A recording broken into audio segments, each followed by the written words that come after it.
morning, Judge. Judge, can you please just give me a moment? My But you team are is the not one who giving. said you are ready. Okay. You are the one who said you are ready. We are ready, Judge, but as I was clicking now trying to record, I can see that Teams is not giving me the record option. So I'm just going to leave the meeting and join again. Okay, that's fine. Good morning, Judge. Good morning, Mr. Late. Our problems of Friday was our problems for Friday was sorted out. We are back on the local area network. Okay. What happened is that my 3G data ran out just before we finished. Okay, but now the department is the device have been sorted now. It's sorted out. It's I understood that it was SITA, the okay. service provider. Oh, okay. Yes.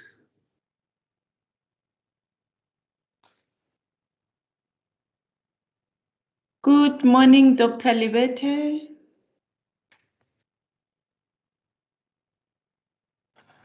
Morning, my lord. How are you this morning? I'm breathing and keeping. Thank you. I know it's not nice to be sitting the whole month in the witness stand.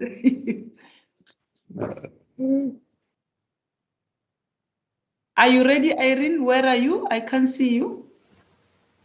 I'm still trying to get hold of IT. I cannot get the recording button.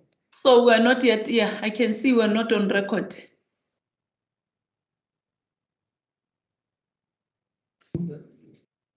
All right.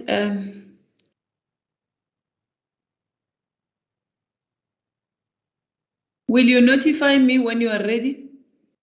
Yes, Judge, I will do so. Because it doesn't look like we are on record now. Yes, I've left the meeting 3 times already to see if I'll get the recording tab, but it doesn't come. So I'm trying to contact IT. Okay.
But my concern is whether it will last for the whole day or not.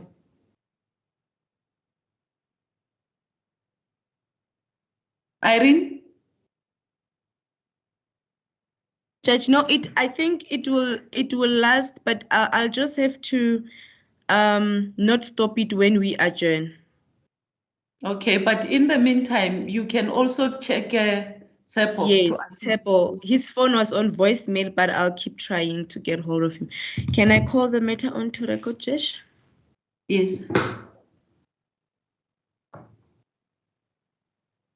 Okay. Today is the 13th of September, calling the matter of Life Esidimeni Inquest, case number I-001 of 2021. Thank you. The witness is reminded that he is still under oath. At the time we adjourned the matter on Friday, I think counsel for Bupilon Surman, Mr. Mapianya, Yes, my lady. busy cross-examining the witness. I see there is Miss Manamela. I don't know. Can I hear what you want to say? Oh, Good that morning. is Miss. It's actually Advocate Matlape. Yes, but you are using Miss Manamela's yes. laptop. Yes, my lady. My lady, I just wanted to bring it to the court's attention that our client, Mr. Msonohi, has presented us with a number of documents this morning. And these documents, upon assessment, my lady, we found that they are very crucial. They will be able to assist this court as well as assist the colleagues. Therefore, we beg the court's indulgence, my lady, to upload these documents. We are in the process of sorting them out because they were not in a chronological order. And I just want to bring it to the court's attention that we might be seeking indulgence that during lunchtime we upload them, and this might even delay just a little bit our cross-examination of Dr. Libet.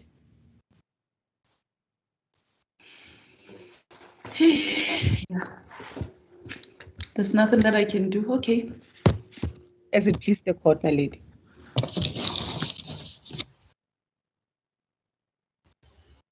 Mr. Late, do you want to say something? Yes, my lady. I just want to just put off your speakers, please. I would just like my learned friend to first ensure that those documents are not already part of the arbitration hearing. A lot of the documents that the people refer to hear are you. I can't hear you. Come again.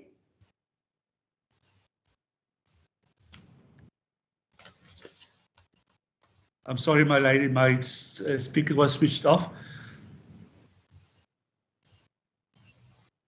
It is now off because we can't hear anything. Yeah, can you hear me now, my lady? Yes. What I said, I would just like my learned friend to ensure that those documents that she refers to do not already form part of the documents that were handed in at the arbitration hearing.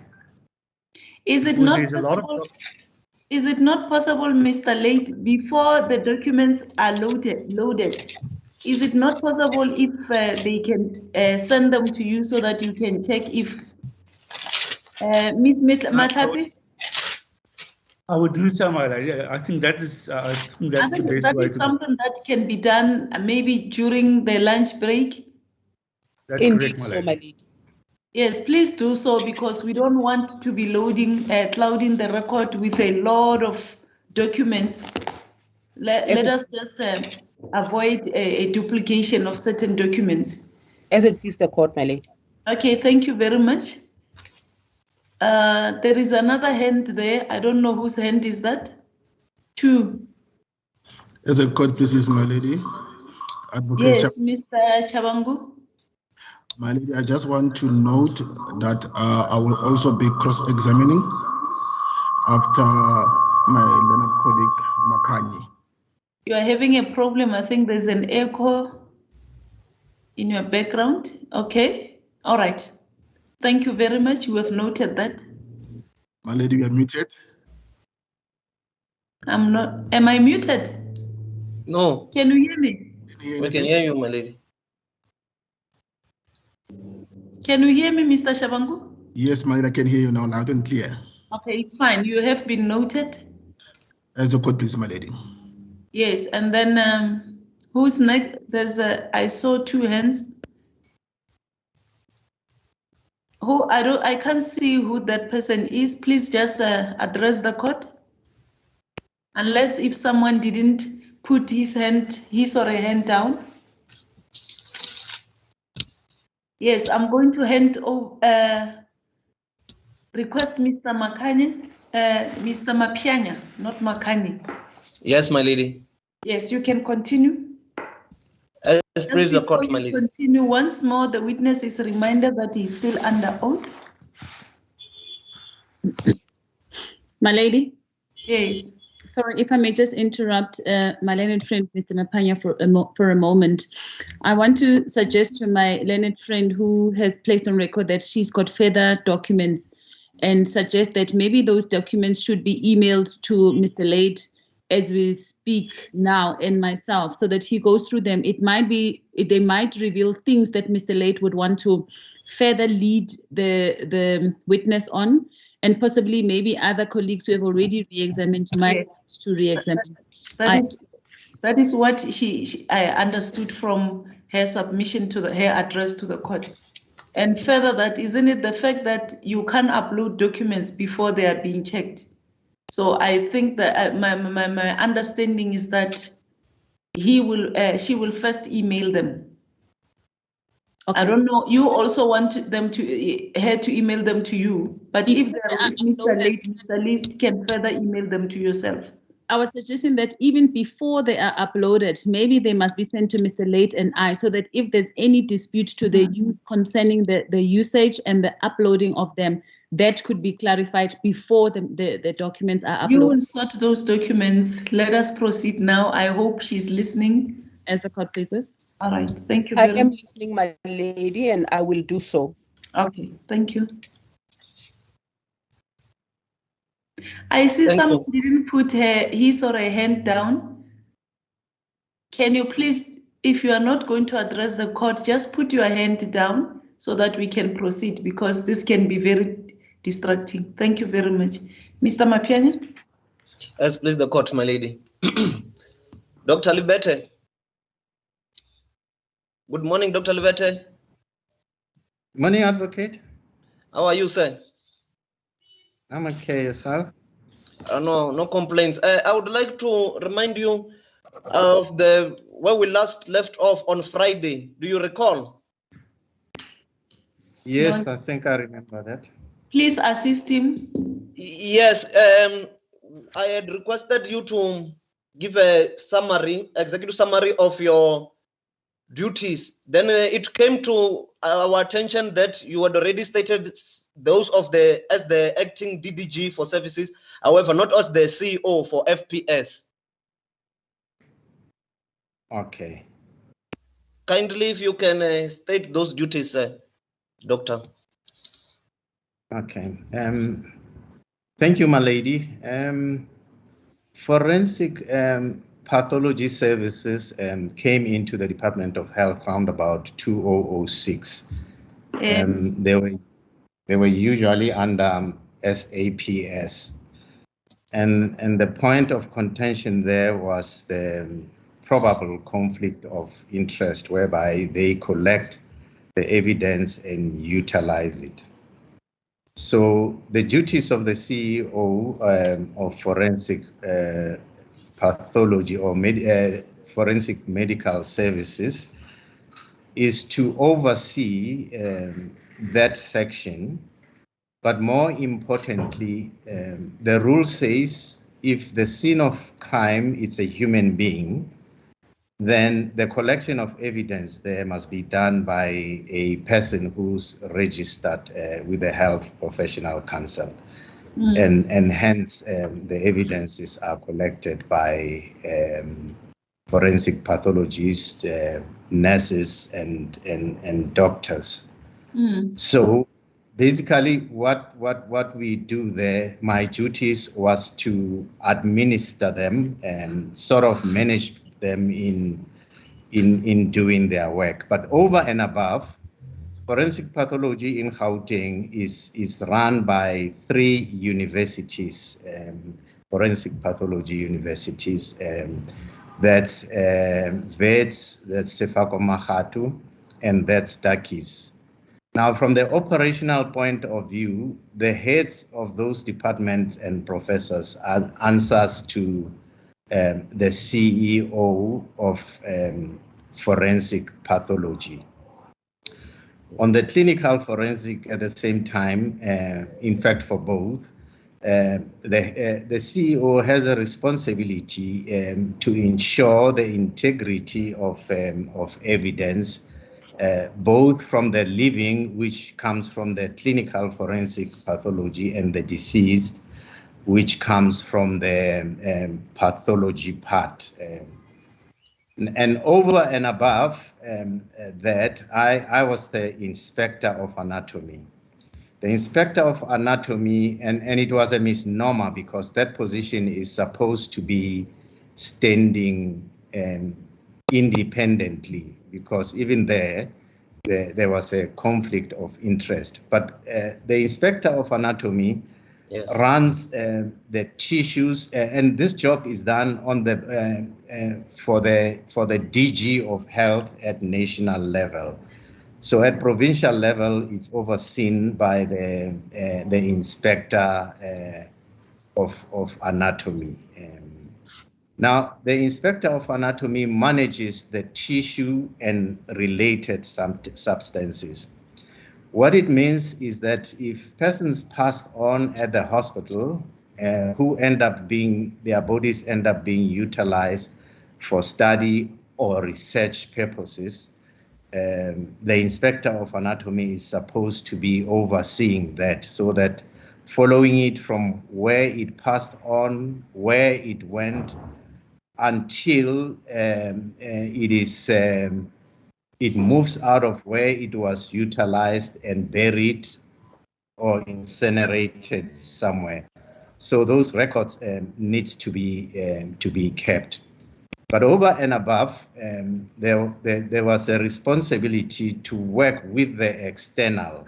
So having meetings with the local regional police, but at the same time, I was a member of the Justice, Crime Prevention and Security, and the case flow management. I think generally, and over and above the general administration of the inspector of the forensic services department. I think that's a thanks. Will that be all, Doctor? That you would wish to submit? Well, that's what I can remember. I've mentioned the external ones. Yes, I think, well, all I can say is that at the end of it all this information and data, when it's collected, the clinical forensic works from the district services part, so does partially forensic pathology. But that evidence, all that data is collected, used for district health information system, which goes back into the formulation of policy and planning for the departments going ahead. So that's where the policies that relates to the roads accidents, what should be done there comes from. Thanks. No, thank you. Doctor, I would like to refer you to your initial statement at page 529 of the master bundle. 529. This is E1, am I correct? Yes, my lady. Okay. Paragraph 7 thereof. Just a second, first time, Mr.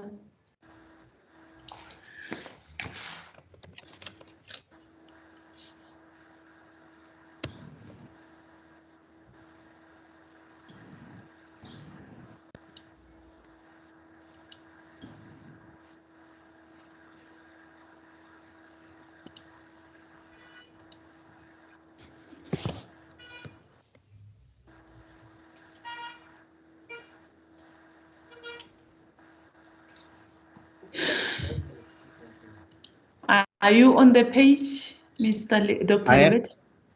I am on the page, my lady. Okay, you may proceed, Mr. Mapianya. Thank you, my lady. I appreciate it. Dr. Libete, would you say Yes. that one of your functions would be on-site visits to NGOs? No, that's not one of my duties. Just hold it there.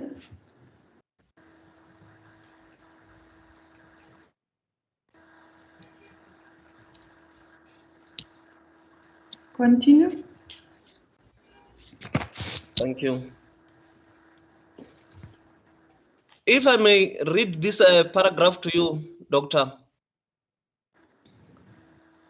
It states at paragraph 7, page 529 of the master bundles, there were other meetings where the project team members were reporting about the availability of beds at NGOs. At first, there were no sufficient beds and there were projects that were being undertaken. For instance, the preparation of a place at Kalafong Hospital to make it ready to receive MHCUs, mental health care users. There was demand from infrastructure department to get the place ready, but it was clear that it was not going to be ready in time to accommodate MHCUs. Do you see that, Doctor? Yes, I'm going to look at it.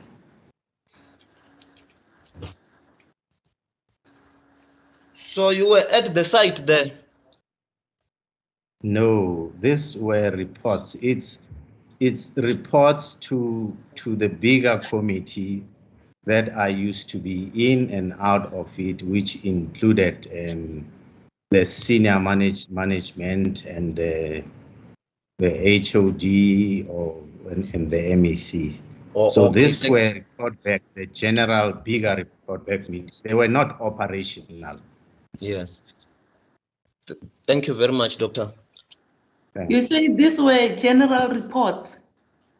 Reporting back. Remember, they as the team was working, it was being monitored. It had to report back at some stage, maybe once a month or once in 2 weeks in the planetary stage. Okay, continue. Thank you. However, you state yourself that it was clear it would not be ready. What made it clear the place would not be ready? It's the rate at which work was going and the report of the infrastructure into the progress of the work. I'm failing to hear the witness. I think there's something in the background. I don't know whether it's from the witness side or Mr. Mapianya, whether it is from your side. No, my lady. Yes. Doctor, if you can just repeat the answer, sir. Yes, I didn't get that. I'm saying in this report, it was clear from the rate of work as it was being reported that it's not going to be finished by the time of the deadline. What was not going to be finished? The preparation, Come again? the physical preparation, infrastructural preparation of Kalafong. Thank you. Okay, just hold it there.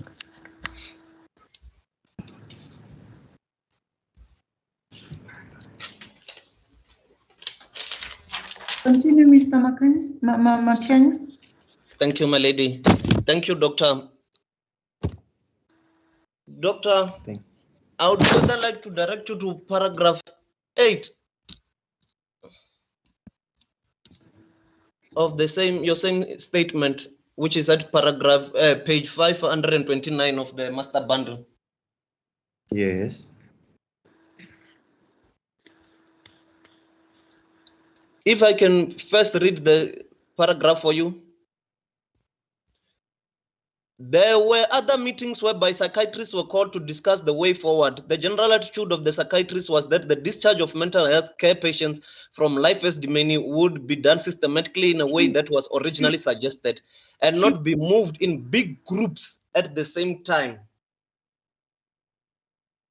If you can read it properly, the general attitude. Thank you. Please the court, my lady. I will start the paragraph. Doctor, are you with me? Yes, I am with you. There were other meetings whereby psychiatrists were called to discuss the way forward. The general attitude of the psychiatrists was that the discharge of mental health care patients from life Esidimeni should be done systematically in a way that was originally suggested and not be moved in big groups at the same time. Can you confirm that? Yes, sir. Thank you, doctor. What was the way in which the discharge of MHCUs was initially suggested? Please expatiate thereof.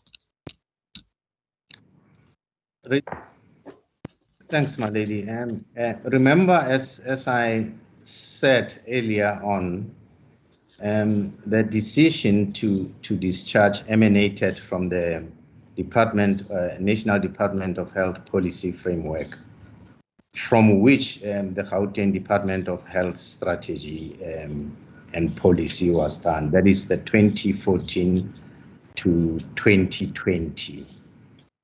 Yes, and 2013 or 2014? The national was 2013 to 2020. Yes. But okay. because the provincial was in response to the national, it was done in 2014 and going ahead. So there, the plans were those of reducing the numbers by a particular number per year until finally it is closed. All the facilities were closed. And then as it was going on with no movement, I think, in the of reduction of numbers, I suppose that's the time when the Health Advanced Institute report was requested, and then that's when the plans, started changing until to what happened at the later stage. So there was a plan, there was a strategy that was being followed. Thank you. Thank you, doctor. Is that all you would like to submit thereof? Yes. You will remember that what I have submitted earlier on and what I'm giving in here is what I have been reading and getting to know what was supposed to follow one another, because I wasn't there at the time that build-up was happening. Yes. I think we can't hear you. I don't know what's wrong. I think his voice is a little bit faster than the video. That is what is happening. Sorry, my lady. I was just explaining to him, to my advocate there, that what I have been explaining from strategy, DOH policy framework and the likes, is that as they were being instituted, although I was part of the department, but I wasn't in that level. So what I'm saying, it's what I got to read and got to follow in terms of having to understand what was happening. Okay. Thank you. That suffices. Thank you. Allow me to bring a follow-up question, doctor. Yes, you can ask the question. Doctor, you are referring to a strategy. I assume I call it the NMHS, the minister's plan. Is that the strategy you are referring to? No, the minister's plans is the policy. That's a national policy and framework. Okay, if you hold it there, Doctor, I would like to refer you to page 1348.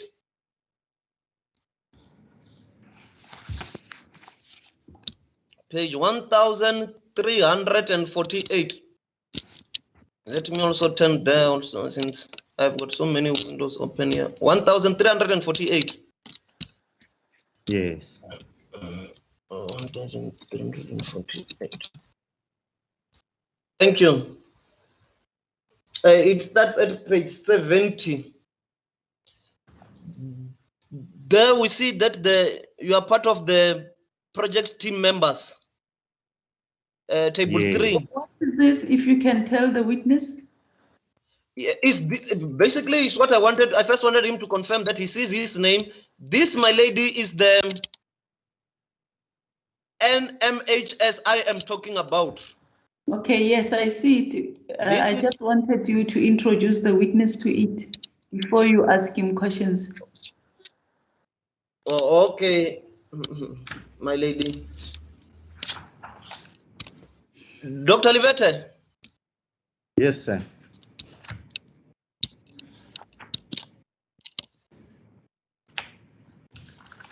Are you aware of this strategy? And is it the one you were previously referring to?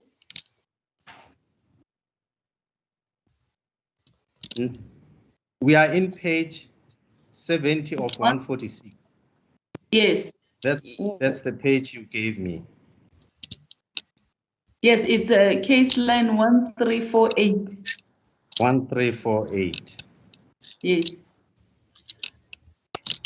Yeah, this is it's a project team. It's project team members, not the strategy. No, it's fine, Doctor. The initial strategy starts at page 1316. 1316. Yeah, this is the summary report on termination of contract relationship between Gauteng Department of Health and Life Esidimeni and upscaling community for the Gauteng province. Is this not the strategy you are referring to, where you are also appointed as a team member by Dr. Silibano? You are appointed there as Deputy Director General. Yeah, it's an operational sort of plan in terms of functionalizing this. Yes, I have explained previously that I was actually suggested by Mr. Musenuchi. And then yes. I explained the amount of the duties that I had to do, which would make it difficult or almost impossible for me to be available and be effective as a team member. Yes. Because I was almost forever out. I was almost working a 24-hour service. Remember, this being a project, there are the normal day-to-day duties of the Department of Health that had been running even before this came up, which are and the clinical part forms in excess of 2/3 of the duties that are being done there. And that's where I was fitting, and I had to explain that this is my situation. So it was agreed that I would be the ex officio. They would contact me as and when they need my services. Thank you. Thank you, Dr. Libete. I heard you mentioned about Dr. Levi Musene. Can you explain the relationship thereof between you and him? Briefly, sir. For those who might not know. He was selected the project leader. So he was the project leader. I said to this to him in that meeting So he is my colleague. We worked together at the department, although with different responsibilities. Yes.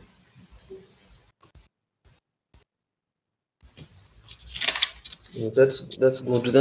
Is that all you'd wish to submit there? Yes, sir.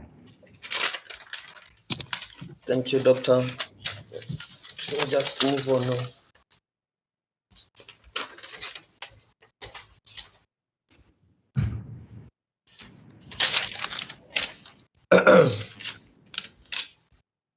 Further, if we can move on to your initial affidavit, paragraph 11 thereof, page 530.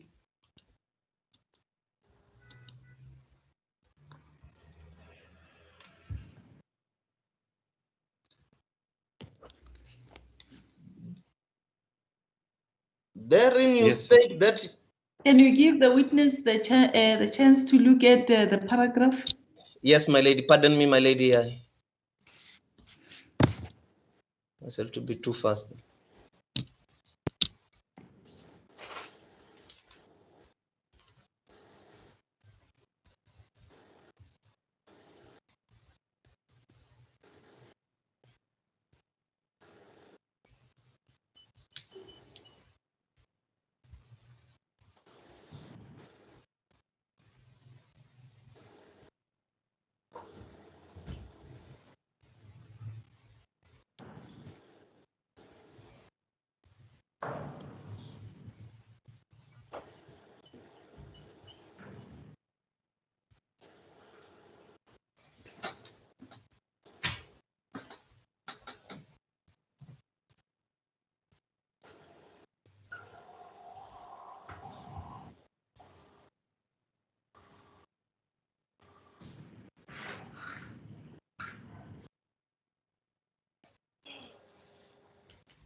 Kindly indicate to me when you have found it, Doctor. Oh, so I found it, yeah.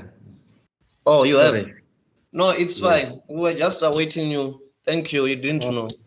If we can proceed along those lines. It's quite a voluminous. Mr. Mapianya, has the witness read the paragraph? Yes, I have read it, my lady. Okay, then you may proceed, Mr. Mapianya. As it please the court. Thank you, my lady. Doctor, it's quite a voluminous paragraph. I will not be going in depth in the whole of it. I will just be looking at the opening sentence. I will read it to you. It says, I was not involved in moving of mental health care patients from life Esidimeni, full stop. My involvement only came when deaths were reported, full stop. That is the part I would like us to focus on.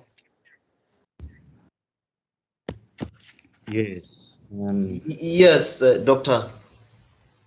My lady, when I was being interviewed, I read this to be involved in the moving, and I looked at the actual movement, participation in the moving of patients from life Esidimeni actively, facilities actively.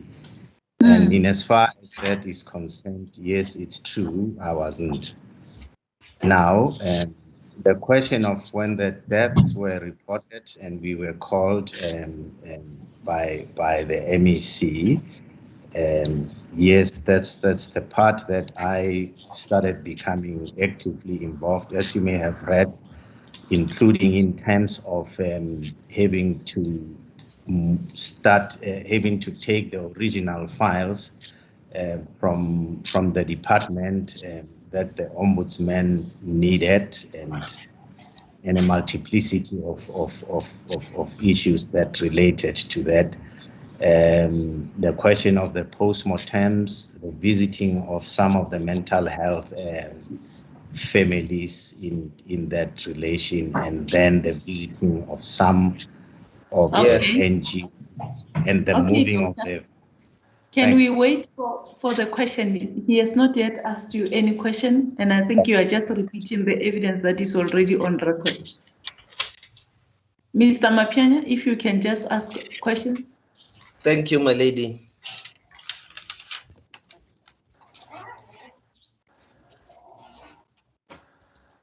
The first report came from Precious Angels. Can you confirm? Yes. Of the deaths. Pardon? Yes, it. Okay. Thank you, Doctor. Do you now remember, or were you seized of the reports that came from Bopilong Surman, Bopilong Mashimung Surman in Hammanskraal?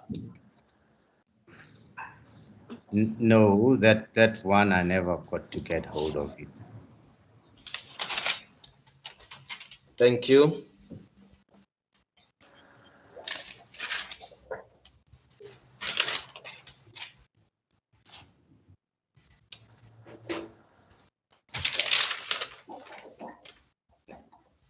So, if we can move on to your thank you very much for your previous question. If we can move on to the next paragraph, paragraph 12.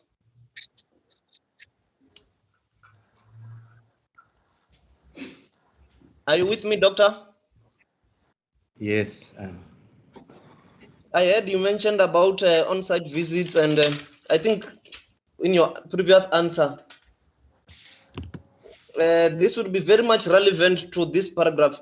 At this paragraph, you said the other NGOs that I visited was Takalani in Deep Kloof before the MHCU were received. Yes. Further on, you go on to say there were reports Takalani was inappropriate.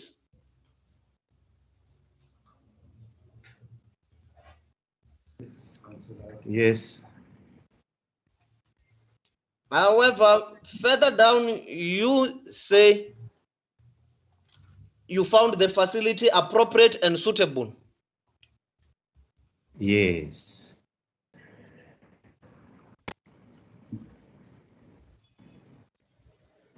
You agree with me? Yes, yes, my lord. Thank you, Doctor. However, this was after there were concerns that it was inappropriate. Can you further confirm? Yes. Doctor, I don't know if you understand what you are confirming to. You are saying there were reports that it was adverse, it was inappropriate. However, you quite contrarily found the polar opposite. This is what you have just confirmed. Yes, remember, Takalani was an active NGO, and there was a particular ward that was placed aside for the use of mental health users, and there was a plan to transfer them there. And what happened, as I explained, I was in Bara when I was called by the MEC to go and have a look at that. And I went to that place and had a look at it and took a walk around with Ma'am Sikukuni, Dr. Sikukuni. Yes. And the rest I recorded in my affidavit here. Yes.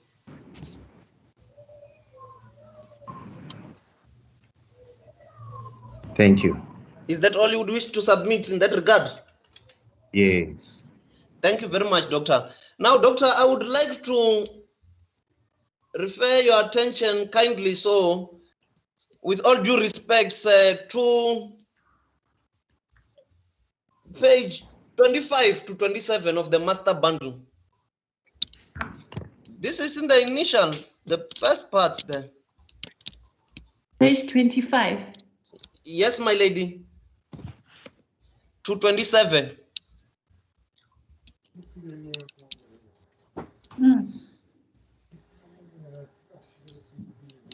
What is this? This is the list of the deceased.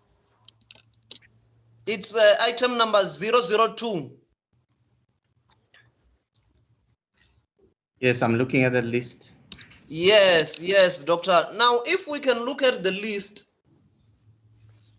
we will now just look at Takalani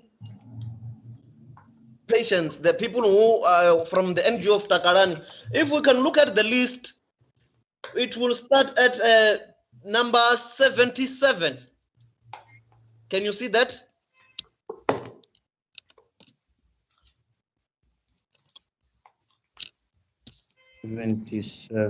Yes. Johanna Tladi. Yes, sir. Thank you, doctor. 79. Batabile Mangwele.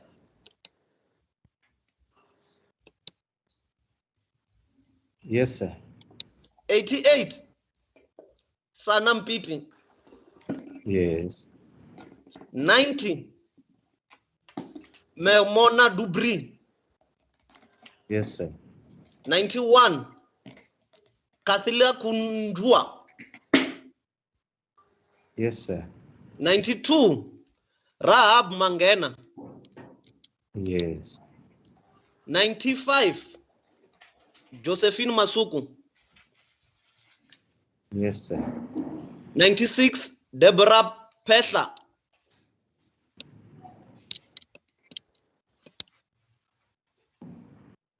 96. Deborah Petla.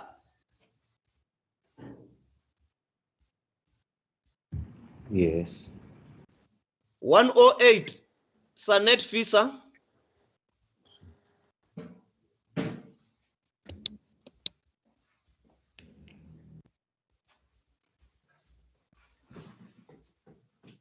'Do you see it? It's on the right-hand side. I see it. On page 26. Okay, Sanet Fisa.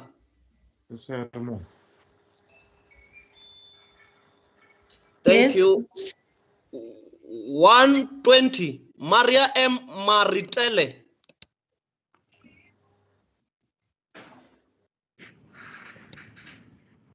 Do you see, doctor?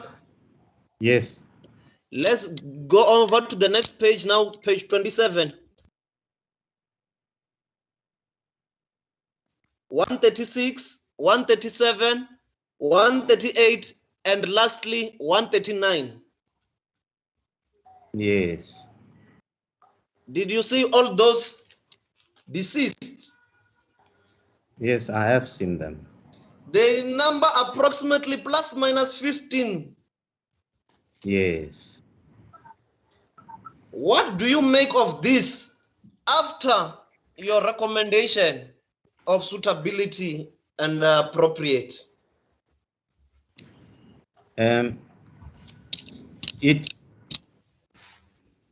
It has to do. Oh, okay, sorry. Just put up your speakers.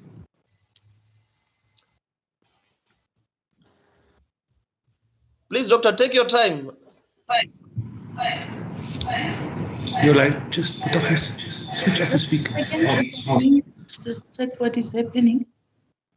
My lady, my hand was up. Yes. I want to object to this question. This is a very unfair question regarding this witness. He doesn't refer the doctor to the reasons for death, whether they were post-mortems. Sorry, microphone off. Sorry, my lady. This is a very unfair question. There are so many changeables, and we don't know what the causes of he doesn't refer the doctor to the causes of death, if there are causes of death. The mere amount of people who died at the place doesn't make any sense. How can this witness answer to that question? Merely on the number of people who died at a certain place. Yes. I can't see how he can ask any comment from the doctor, from the witness in this regard. Thank you. Mr. Mapenya? If I can elucidate or clarify to the evidence leader. The evidence leader, the relevance of this question is that doctor, it's a follow-up question first and foremost. We are not specifically speaking about the specificity or technicalities. We are speaking generally. As he was a head, he was not seized with the nitty-gritties of everything was submitted to me. He was just an overarch. He submitted a recommendation. Based on that recommendation, was saying that at the same place he recommended, there is this and this consequences that followed. This is all we are saying. We are not asking for specificalities or technicalities. It is a general question which does not need him to be technical, as it pleases the court. My lady, yes, that is where my whole problem lies. We know what the duty of this court is. Whatever this witness says, how is it going to bring this court closer to making a finding? The findings as to the cause of death and whether somebody is responsible, criminally responsible for the cause of death. This general questions just waste time, my lady, because what is this witness's answer in this regard going to assist this court? How is it going to assist this court in coming to an eventual finding? He wasn't involved in the deceased who had died there. Whether it was 4, whether it was 15, or whether it was 25, he wasn't involved in any of that. He testified in his evidence that he only recommended the facilities. That's all that he had done. What the rest of the treatment of the patients was, he had nothing to do with that. Thank you very much. The question is not allowed, Mr. Mapenya. As it pleases the court, I will retract that question.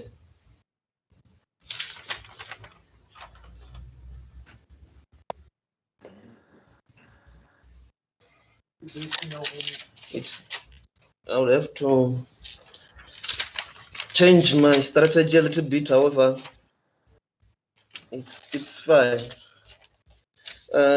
If we can move on.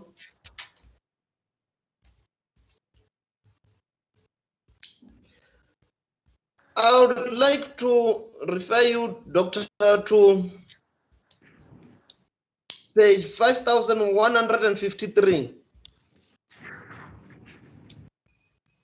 5153. Yes, my lady, it is a statement marked A36.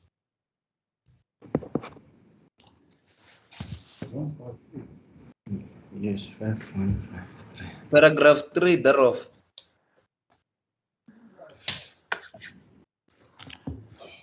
This is now E2, am I correct? Correct, my lady. Paragraph? Paragraph 3 thereof.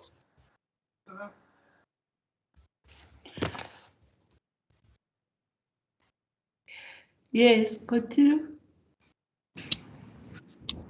Doctor, are you on the same? Yes, I am, my lord. Thank you. Can we give him the chance You to said read? Can you read the paragraph first before you ask him questions? As please the court. Doctor, if you can kindly just peruse through that paragraph 3 thereof.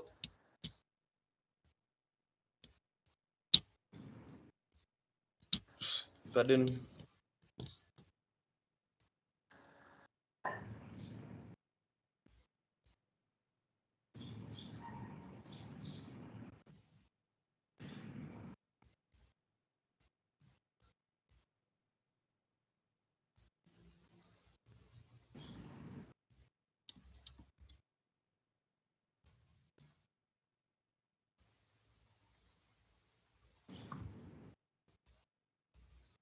I have gone through paragraph 3, my lord. Yes. Mr. Mapian? Thank you. Please the court, my lady.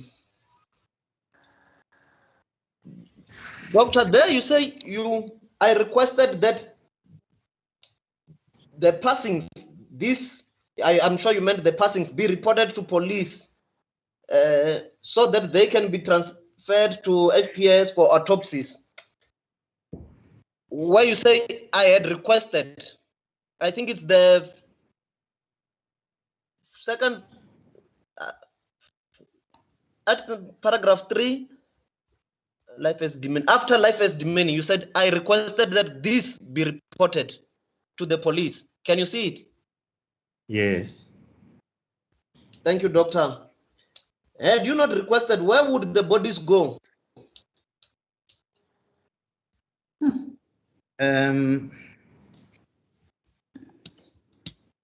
They would have, as it happened in some of the cases, some of the bodies were collected by the families and were buried.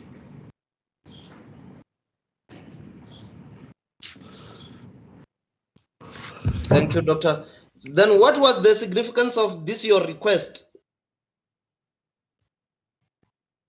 The request is, as I explained earlier on, is that the bodies that goes to FPS are the specific unnatural deaths. But in case, or those that there's a likelihood of litigation where there's dispute and the likes. But more importantly is that the people who pass on in institutions, who are institutionalized, and it becomes important to do a post-mortem and so as to know the cause of death. But this awareness was basically heightened by the report of a large number of deaths that occurred in LE. Thank you, my lady. Thank you, doctor. You further go on to state at the same paragraph, this is paragraph 3, that you visited the said family of Tlatswayo to convince them to do an autopsy. Yes.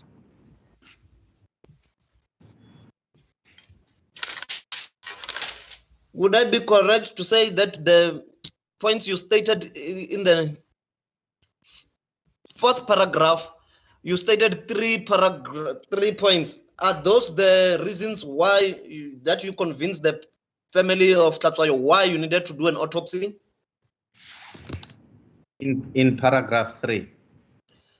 Yes, you mentioned them in paragraph 3. However, you explicitly state the factors in paragraph 4, page 51.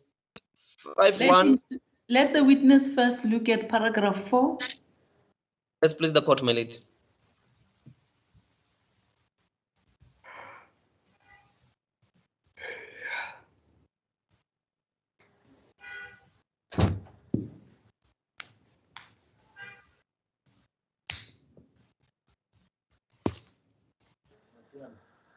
Yes. I have read it, sir. You have read it. Thank you. Paragraph 4, I would like to bring you specifically to point number 2, Roman numerals 2. Can you see it? Where you say the need for an autopsy was to show need and importance of autopsy in explaining the circumstances of Sizwe's death. Yes, I see it. Did the department have a suspect there? Can I answer? Yes, please. The department did not have a suspect, But at that time, I think it's when the catching up of the need to do postmortems in institutionalized persons. But furthermore, it was because some of these things are interrelated to complaints and the likes. And I think there was a direct complaint that went to the Department of Health, which resulted in my being informed from the MEC's office about this death, and then that's how I got to attend to it. And what was worse is that the person was going to be buried the following day. Yes. Thank you, Doctor. Is that all? I think, Yes. Okay, all right. Mr. Mapenya, if I may ask, were you present when your other colleagues were asking questions in cross-examination to this witness? Because it appears some of your questions are a repeat of what was asked. Yes, my lady, you'll pardon me. I was partially present, my lady. I don't want you to be repeating the same questions, but yes, my lady. I will alert you when you ask. Please do, my lady. And I'm nearly done. I don't have so much more to say to the doctor. Okay. Doctor, I would like to ask you in regard to the autopsies, whose decision was it to now group these autopsies and transfer them to FPS? Whose decision was it your own decision? Ever since you were notified of the passings, whose decision was it now to consolidate, for the lack of better word, consolidate all these dockets under case numbers and to transfer them to FPS? That is my question to you, doctor. I don't know about case numbers and the likes, but as I explained earlier on, the law requests that people who have passed on who were in institutions, it would be appropriate for them to be done post-mortems. So in terms of dockets, case numbers, yes, doctor, pardon me for interjecting, doctor. Look, right there, the statement that we have just read, paragraph 3 thereof. Are you with me on that paragraph, doctor? Yes, I am with you. Pardon me for interjecting you with all due respect. I just wanted to show you where you are saying that this be reported to the police. Let him finish and then I'll give you the chance, Mr. Late. Let him finish. My lady? Yes, let him finish. I want to hear what he's saying and then from there I'll give you the chance. Continue, Mr. Mapenya. Yes, please, the court, manager. Doctor, can you see the part in the paragraph I'm showing you, I'm directing you to? Which one is that? Yes.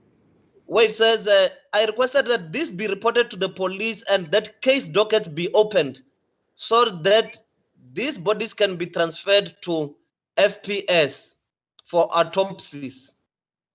Okay, let the witness. What is the question? Oh, you have asked the question. What is the question here? And who took out the order for this to be consolidated? Was it under his initiative or did the order come from somewhere else?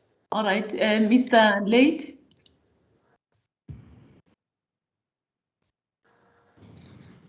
As a court, please, my lady, I appreciate that Mr. Mapenya wasn't present at the start of the proceedings. I explained in detail in my opening statement how the dockets came about. Yes. And it's not this. Just check your device. I think. Yeah, it's witnesses microphone installed. Sorry. Okay. These.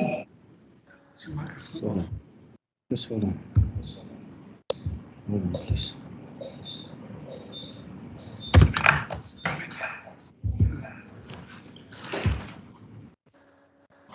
Oh, I got it now. Sorry, my lady, I had to help the witness. It was explained in this, and this witness's testimony in this regard is also not relevant regarding the findings of this court. I explained that the investigations start at the arbitration hearing when the arbitrator requested the police to investigate all the deaths that formed subject of the arbitration hearing. And that's why there were certain dockets that were case dockets. Those matters, they were already reported at the police, and then there were inquiry dockets that was opened where there were not dockets reported to the police. This witness had nothing to do with the investigation of these case dockets. And that was, and even if he had reported the matters to the police, it won't bring this court any further. Thank you. As it please the court. With all due respect to the evidence leader, I've heard your submissions and I've noted same. I would like to clarify by stating that my question is very much relevant when we are narrowing down liability. Who narrow down liability? Because I say this, I was about to refer the witness to page 28832. Page 28832, pardon, which is a transcript of the MEC. Ms. Kwadani Matlangu. 28832, yes? Yes, my lady. Thereof, on the transcript, at the transcript for the MEC, she says she was requested, if maybe the doctor, are you at the same page? 28832.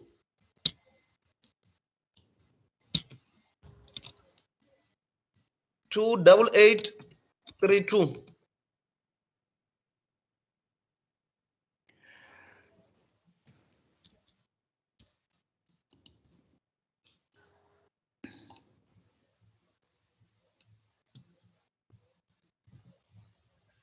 Doctor, have you found it?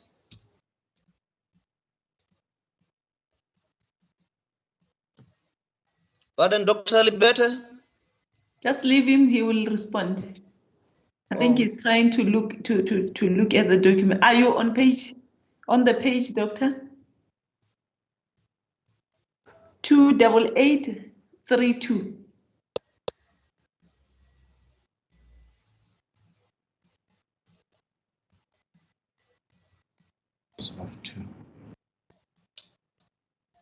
I have found that page.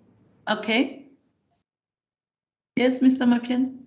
Thank you. As it pleases the court. There, on the very top part, it says that right after the full stop, after questions, it says, I request that this is the MEC, mind you, speaking, the transcription thereof record. I requested Dr. Libete to facilitate the performance and finalization of the autopsies and to register the cases with the case numbers relating to the same. This is why I was saying it is very much relevant. Can you see it, Doctor? Yes, I see it. Thank you. If I can ask, can you confirm this was the direction from a MEC and not yours?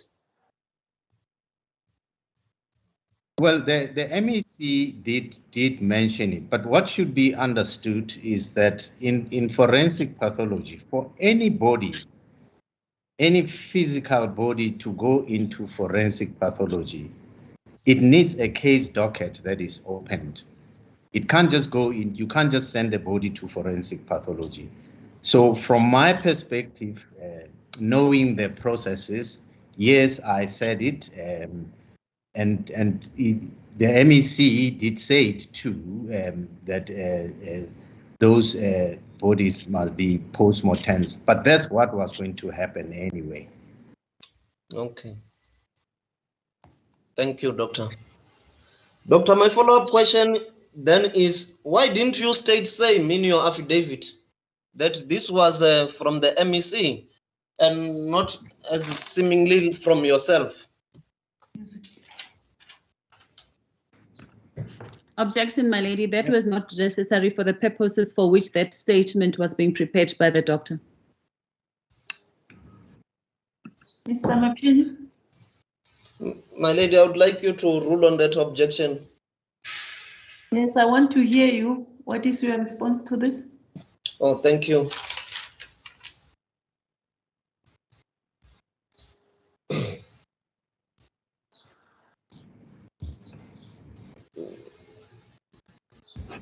I would like to establish whether there was an abdication thereof. Application for what? Abdication. Pardon me, my lady. Abdication. Okay. Just as in the case of Sarfu versus Nelson Mandela, the Sarfu case, they were talking about abdication. Abdication, not application. Okay, I hear you. Thank you, my lady.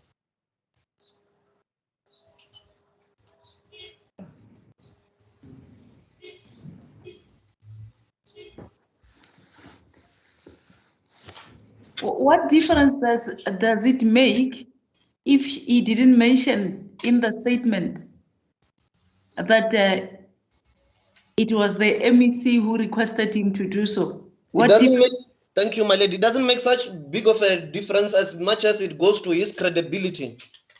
Thank you. That is all. Okay. Can we pass this, please? As it please the court, my lady.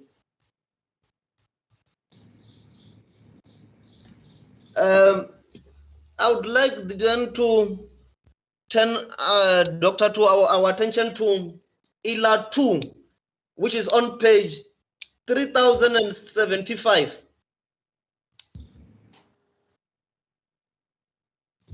3075. Yes, 30075. You said 3000. Or you wanted to say 30?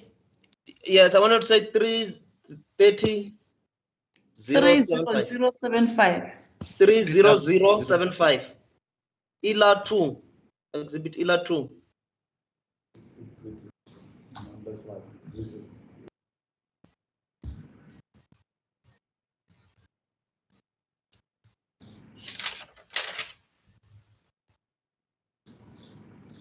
Is it the correct page?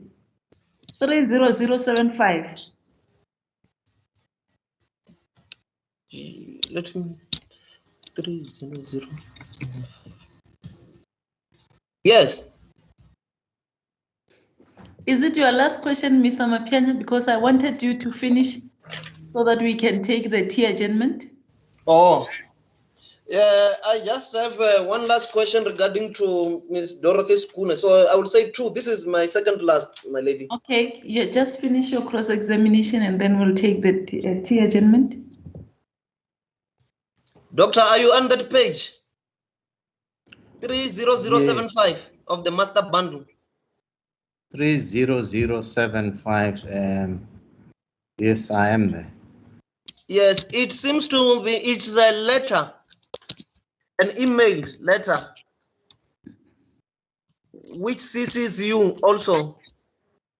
Yes. Do you have any recollection of receiving same? But has he looked at the letter? Has he read it before you ask him questions? And it looks like it's a very long letter here. Yes, please the court, my lady. Doctor, have you perused through the letter and are you seized of it? Do you know what it speaks about? Can he first, you don't give him the opportunity. Let him look at it first. Yes, please the court, my lady. I am not, okay, sorry. I don't see.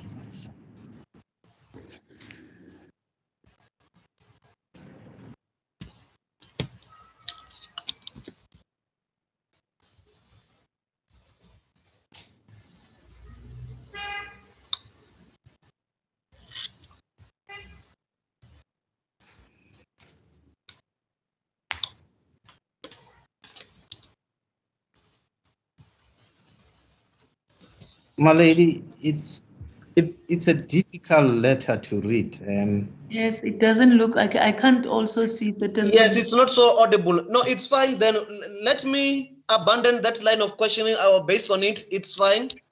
I will then now direct you to the transcript record, page 2073. Please, this is the second last then. 2000 or 20,000? 2073. 2073. My lady. Doctor, are you there? No, Mr. Mapiane. 2073. But you are too fast. I don't think you give the witness the opportunity. You must just wait for him. Let's please the court, my lady. Pardon me once again. Maybe it's just the Monday.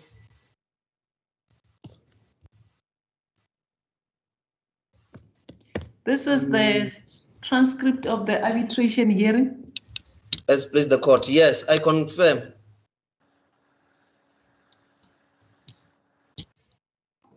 Are you there, Dr. Libete? Yes. Okay.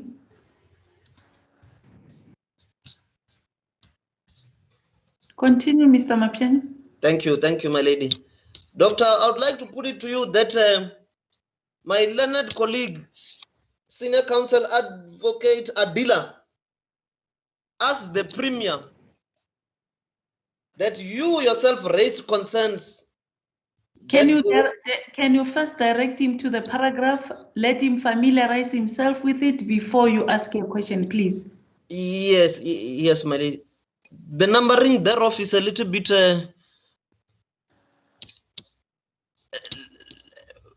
where it says 10 on the left-hand side. The numbering is a little bit tricky, my lady. Can I assist you? Just look at the paragraph from line 9, where it says Advocate Adila Hassim. Yes, thank you very much, my lady.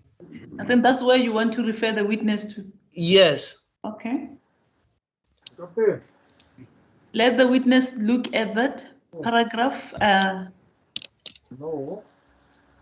It's 10. Yeah. Up to where? Up to the whole. No, if you can just read it up to. Why don't you want to talk to me in the court? Can you please switch on? 14. Somebody is talking in the background. Who's that? Somebody speaking on the phone. I also hear it, my lady. It is distracting.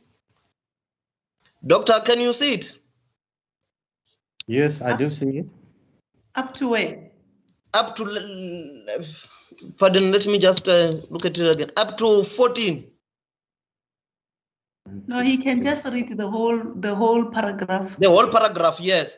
And you are referring to the Premier's evidence. If he can just look also at the response that follows. Okay, hold on.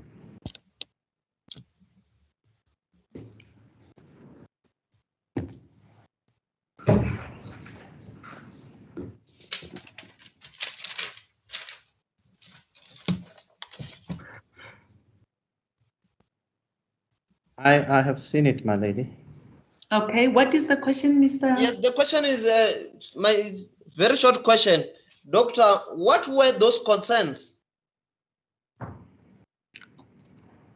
I want it.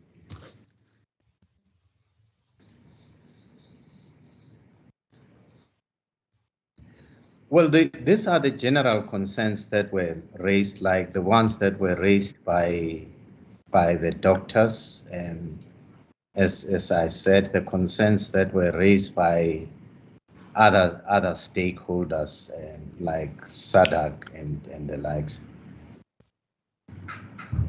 And this is a general answer because I don't remember this one exactly, which is what I answered last week. But yes, those were the concerns that were raised. Thank you. What did they entail, doctor? If you can, not necessarily all of them, but however, a gist of what did they entail, these concerns? You can state one or two of them, please. It entails the the movement of patients, which needs to take time, and the processes that needs to be followed in doing that, so that they are not moved fast. There's planning around it. Yes, I think those are some of them that were raised. Thank you very much, Doctor. My final question to you, Doctor. I would please like to direct you to the affidavit of Miss Dorothy Sekukune at page 388.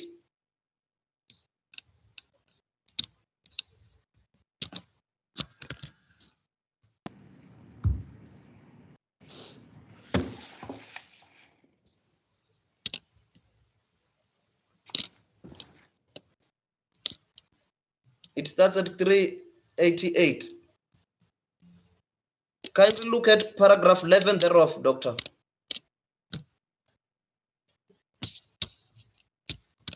Which is at page 390. Thank you.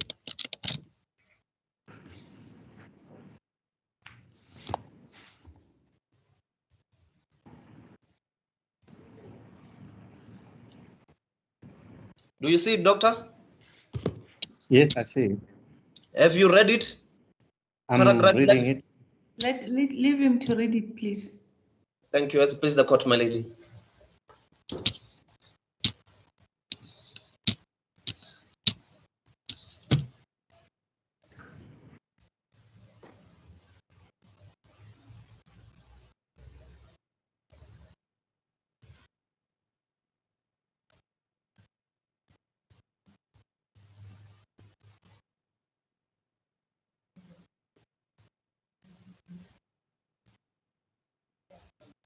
I have read it. Thank you. To just remind you, Miss Dorothy Sekukune is the owner of Takarani NGO. Yes. Now there at paragraph 11, she says she did not receive a post-mortem report indicating the cause of death. Yes. That seems to fall in your scope. Do you know about that report and why it was never received is my final question to you, Doctor. I don't know about that report, but that report doesn't belong to Mrs. Sekukune. The report of the post-mortem in terms of the chain of evidence, it goes and is handled by the investigating officer, who has to hand it to the magistrate who's going to do the inquest, so that in terms of the chain of evidence, it remains clear, unless the family directly asks for it from the investigating officer. It's not supposed to be going to the facility as a report. So it must stay like that until the inquest, post-inquest, then they can have that report, or they can be informed appropriately so as to get to know what has happened. So post-mortem reports are not generally handed out to the person who requested it or not.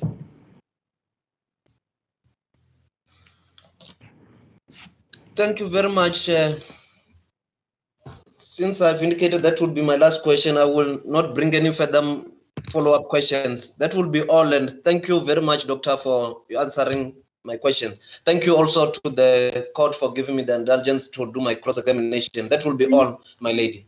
Thank you. This will be the opportune time for us to take a tea adjournment, and the tea break will resume at 11:45. The witness is warned.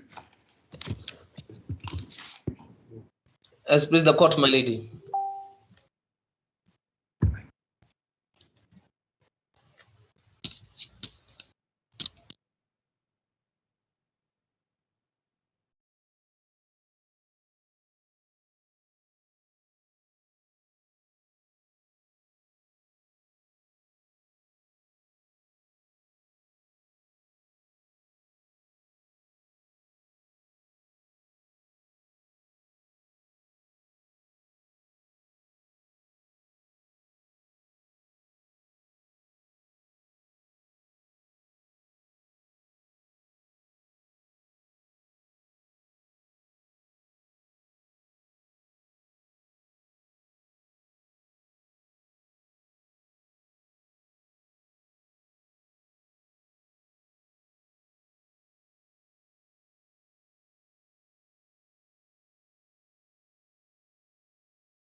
Yes, can you hear me?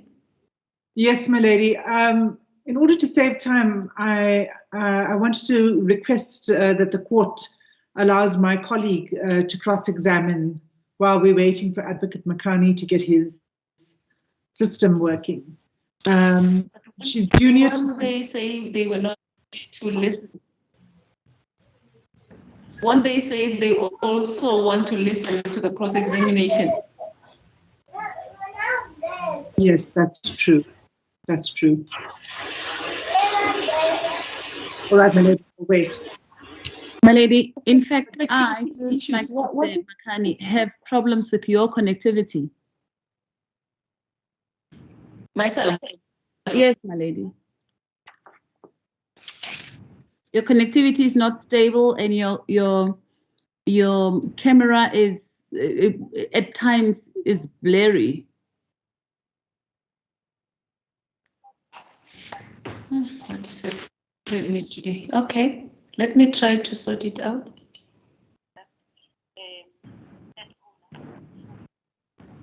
Let's please the court, man.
Yeah, my lady.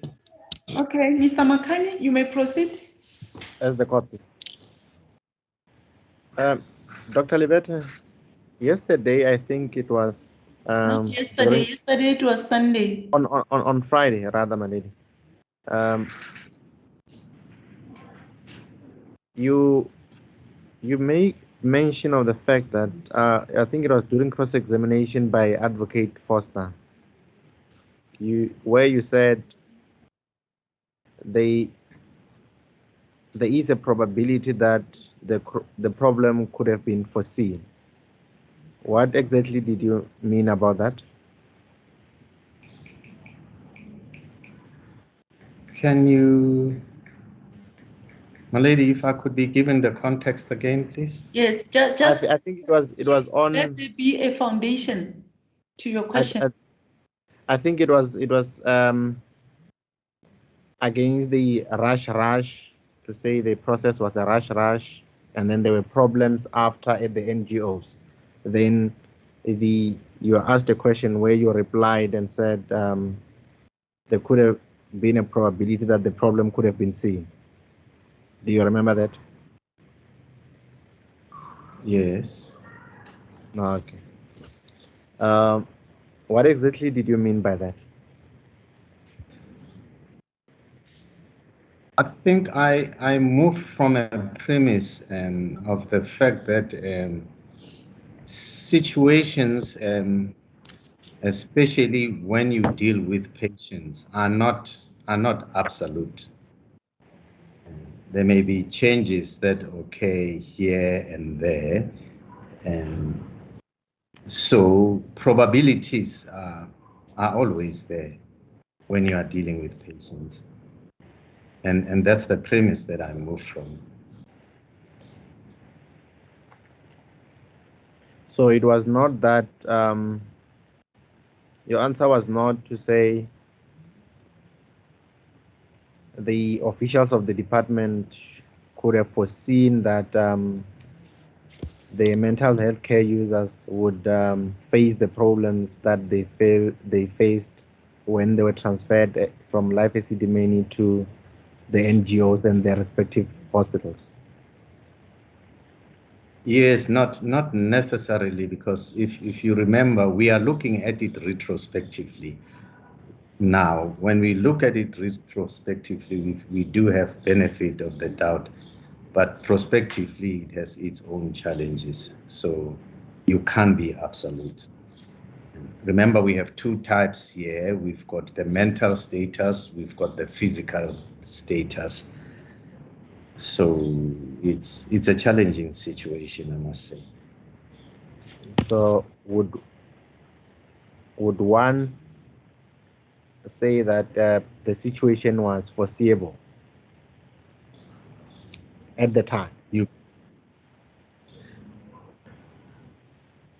Not in absolute terms, but you could say there's a probability that it could have been foreseen, especially when you are in the midst of things. No, I'm not talking about looking at it from now. I'm talking about looking at it before the process. Would one foresee that problems such as this could occur? That's where I'm asking from. Maybe if we were not very general, when you say problems as this, so that I should answer to a specific.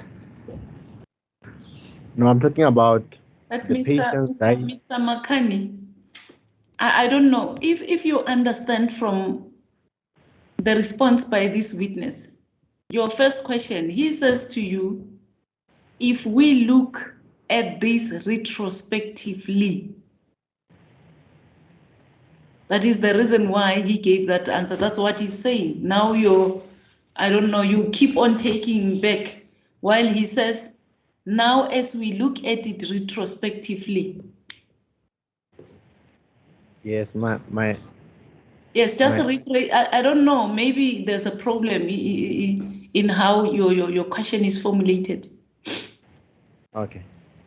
I'm talking about at the time when the mental health care users were being transferred to the NGOs. Is it possible to say those people could foresee that a number of patients or mental health care users would die at that particular time? Not necessarily in terms of dying, because like I say, the medical conditions are not absolute. So you can't say for sure that there is that possibility that this person would die or that person would not die. And at this stage, I'm looking at it from a clinical perspective, not a mental health perspective. As the corpus. Yes. Say, I would ask for your assistance as far as it relates to the reading of the cause of death. I'm going to take you through the cause of death of the mental health care users. If I'm not mistaken, there are about 36. I'm going to start with Magdalene Feliun, which I'm going to refer you to page 2333.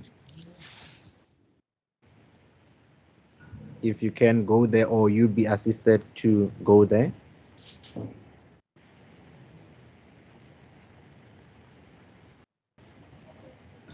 Two triple three.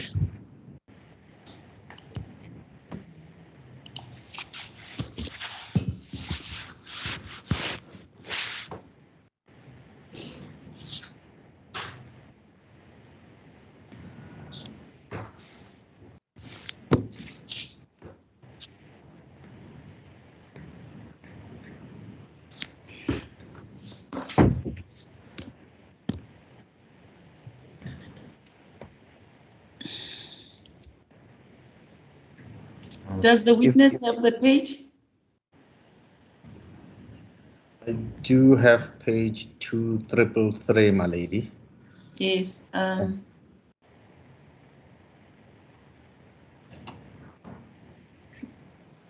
Makani, what is the question on this page? I would like you to comment on the cause of death. If you can read out the cause of death there, then you then give your comment or your opinion on the cause of death. There's number 1, number 2. Where do I go to? I think it's just above the date. It says consistent with lobar pneumonia. The cause of death. That's number DR1413/16, isn't it? Death register number. Yes, that is the one. And then I go down the page. There is an objection for you. I think Mr. Late wants to say something. Yes, Mr. Late. My lady, this is again the same objection I have to Mr. Mapanya's question regarding the amount of deaths. This witness didn't do this post-mortem.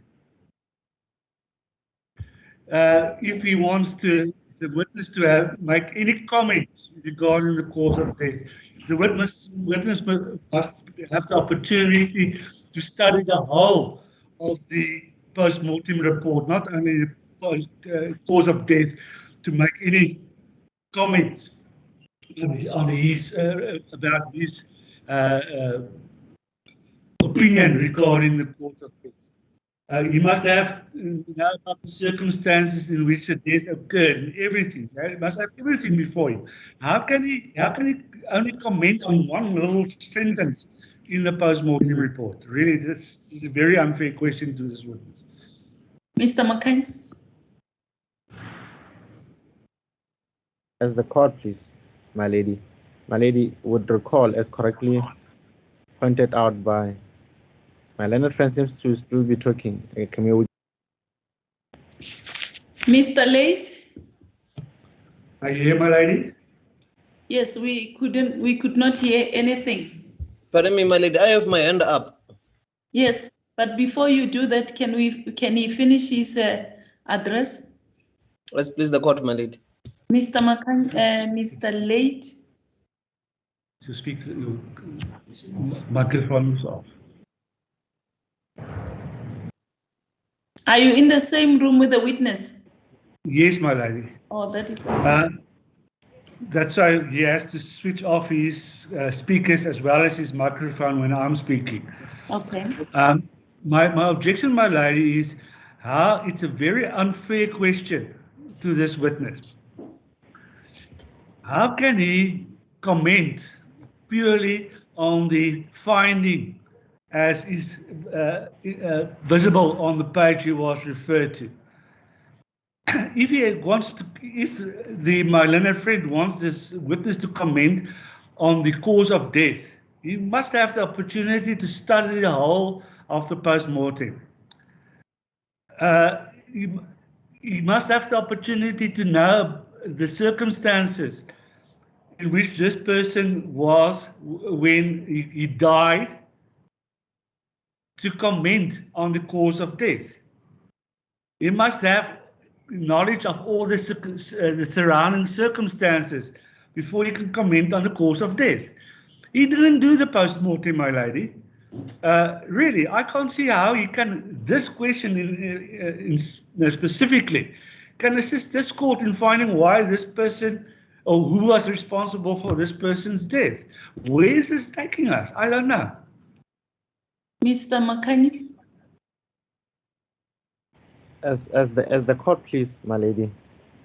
On Friday, if I'm not mistaken,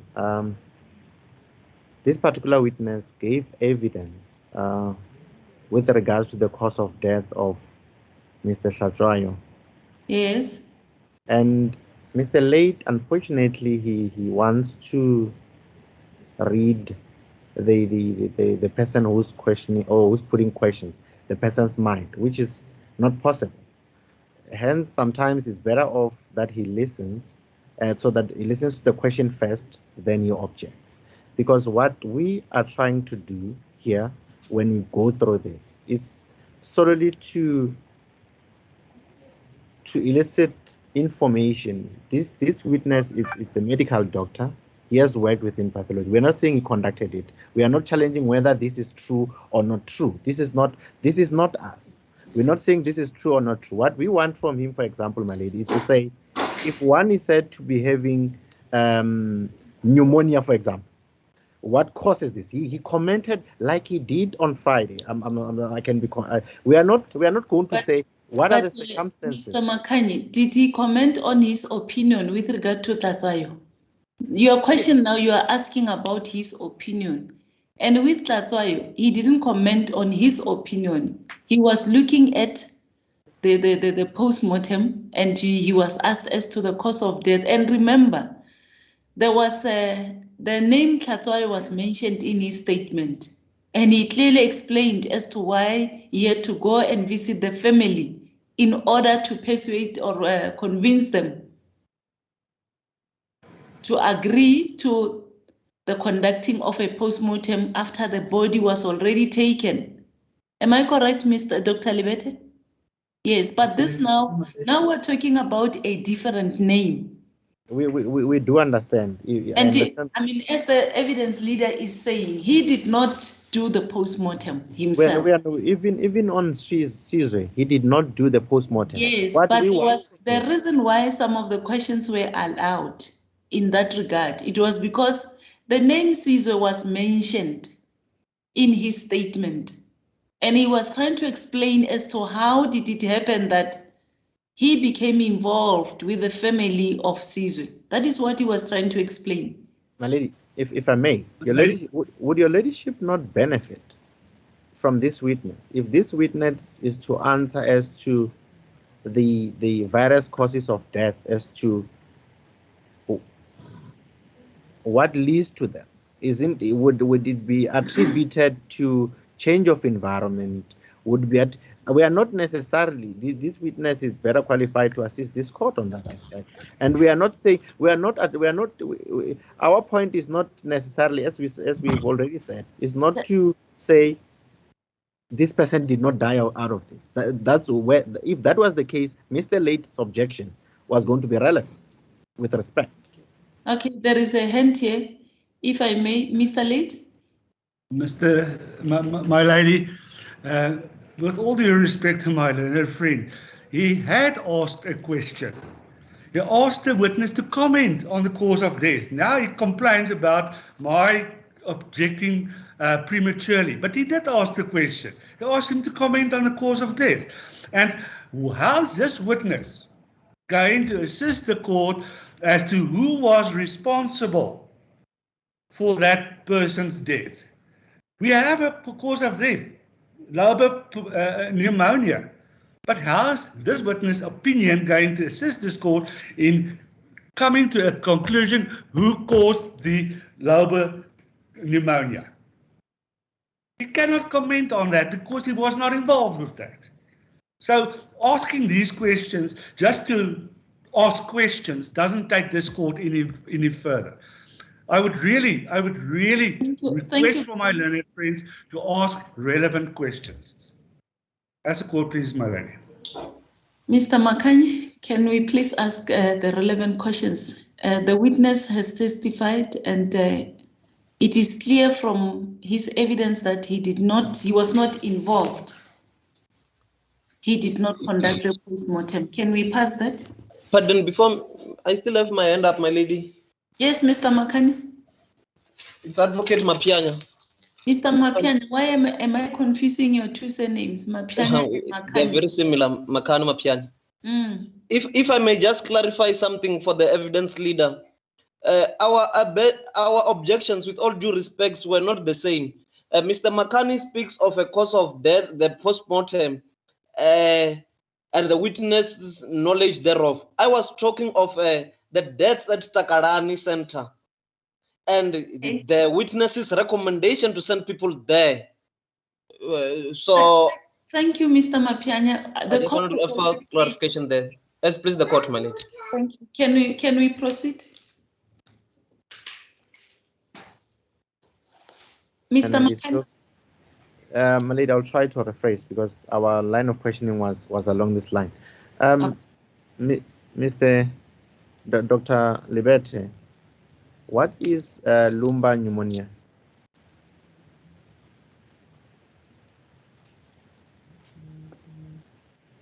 I see, I can't hear Mr. Liberte, Dr. Liberte. He's on mute. You are still muted, Dr. Liberte. Sorry about that, my lady. Lobar pneumonia, it's infection of part of the lung. We've got two lungs. Each lung, the other one has 3 lobes, and the other one has 2 lobes. So the lobe is just one part of the lung, of the one lung. So it's infection of that part of the lung.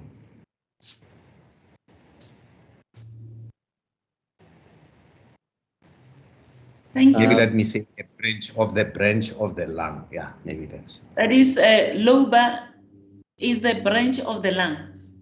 Yes.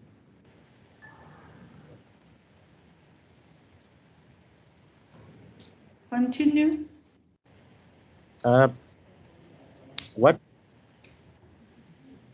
What causes it?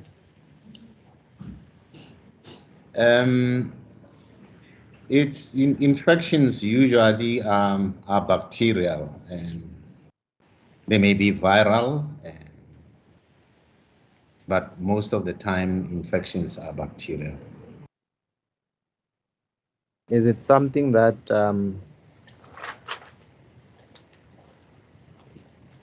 can be prevented?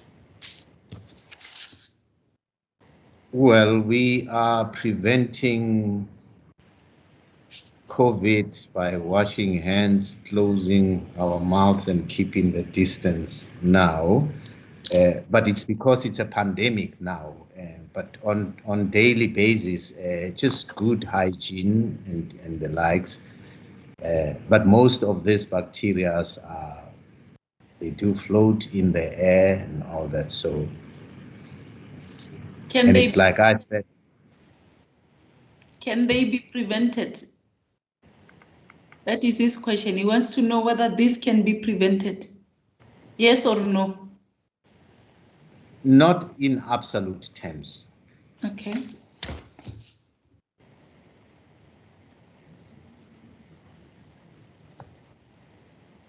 Continue.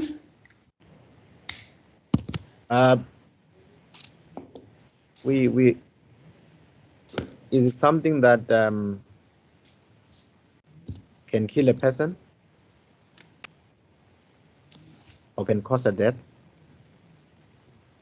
Yes, pneumonia can cause death. How long does it set in? How long? How long does it set in?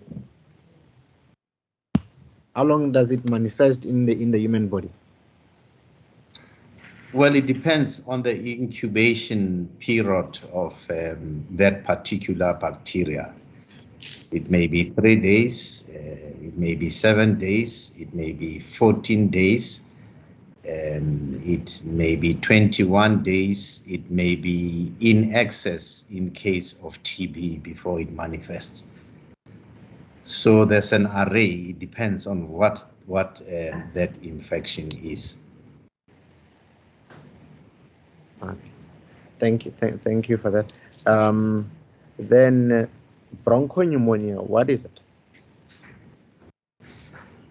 The bronchus, it's the part of the lung that joins the soft tissue part of the lung to the trachea. So it's tubes that moves from those lobes, get together until they form this big breathing pipe, which is called the trachea.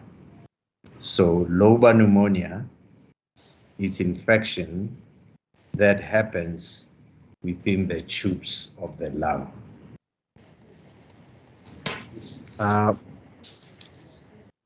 What causes it? Just like the lobar pneumonia, it may be bacteria, it may be viruses, but anything that can infect.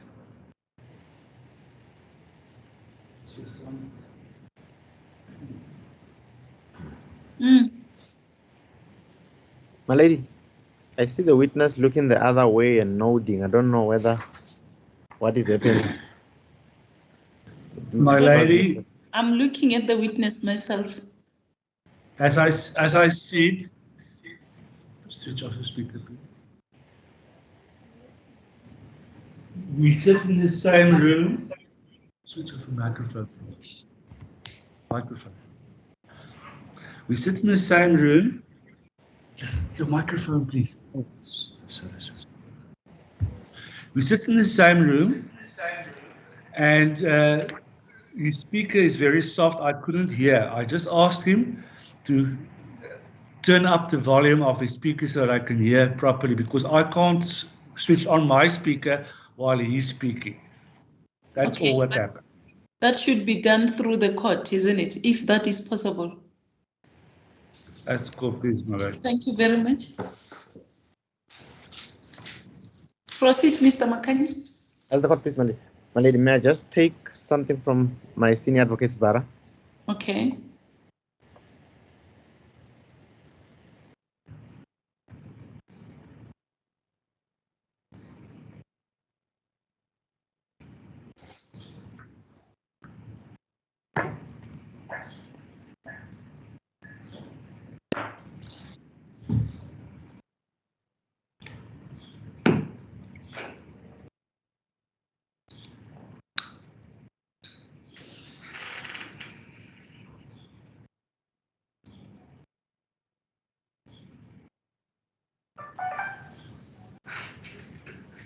Thank you, my lady, for the indulgence.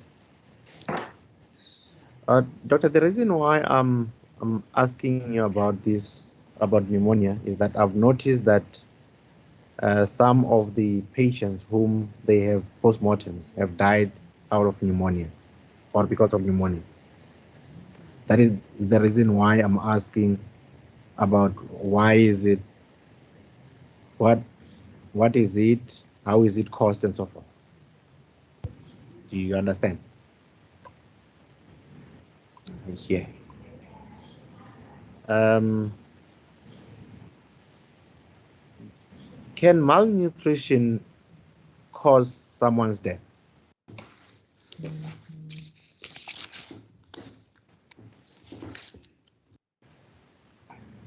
Probably over a long period of time, my lady.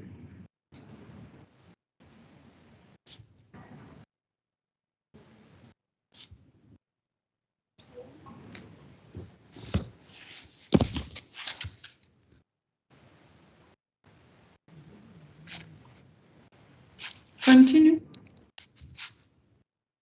So you do agree that it can cause the death of an individual?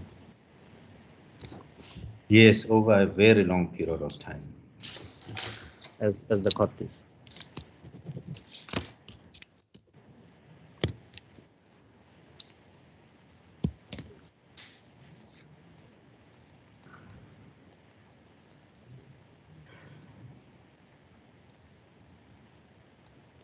So, doctor, so that I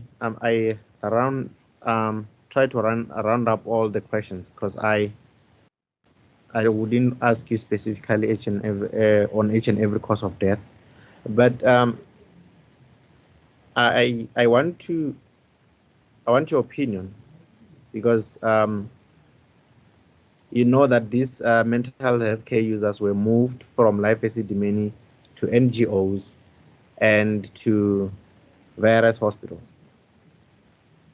I'm sorry, my lady, if I'll be repeating this question, but I'll be asking in relation to the cause of death. Would it be possible for one to foresee that if these people are to be transferred from Life Esidimeni, they will suffer from all the diseases, your pneumonia, which may result in their death? Is it possible?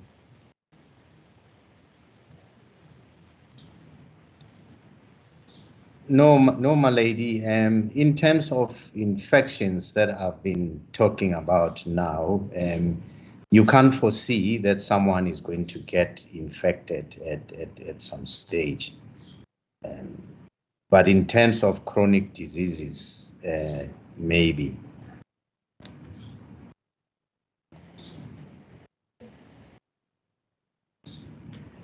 So what is it that you think would be foreseeable? In terms of dying? Yes.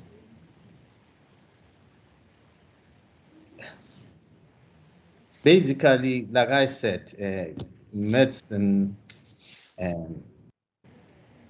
doesn't move in straight lines.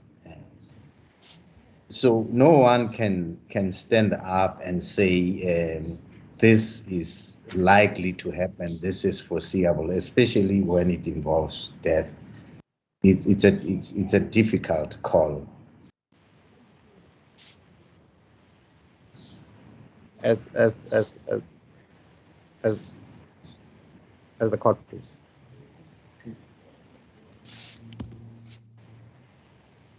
My lady, I'll be asking the last question. As you ask those witness questions, you must remember that he has placed on record that he's not a psychiatrist. That's number one. He's just a general practitioner. That is these correct. Questions, we're dealing with mental health care users. You can ask us many questions, right? But just bear in mind that his evidence is that he's not a psychiatrist.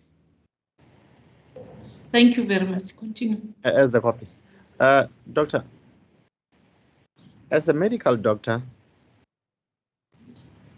with your experience, and can you attribute any death, whether it's that you've already commented about on Friday, the one of Caesar Tlhatwayo, to the movement from Life Esidimeni to the NGOs or to the hospitals?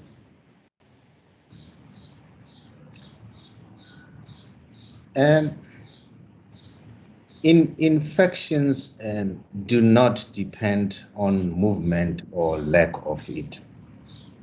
I could get an infection at home. I could get an infection as a matter of moving from home to the NPA offices. So attributing the cause of death to the movement plainly like that, it becomes difficult, especially if it's infections. And especially if it happened in a long time after the movement.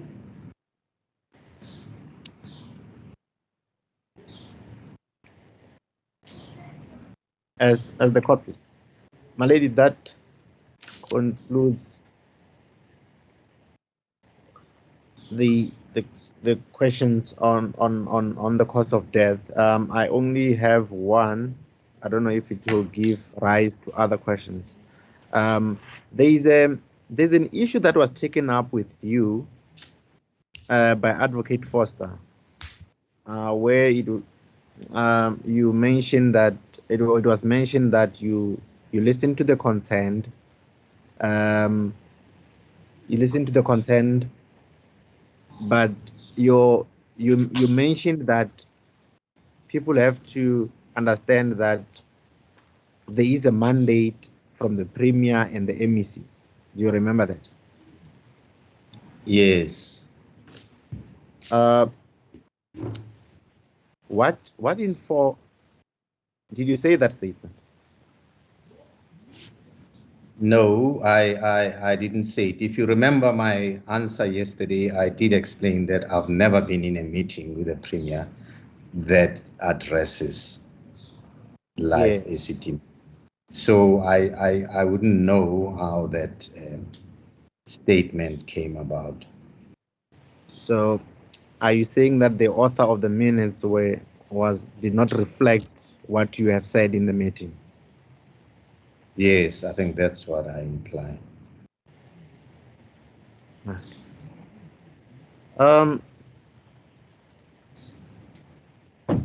As you held the position at some point as the acting Deputy Director General, did you know as to whether the Minister or the Premier or the MEC were all aware of this movement? Come again?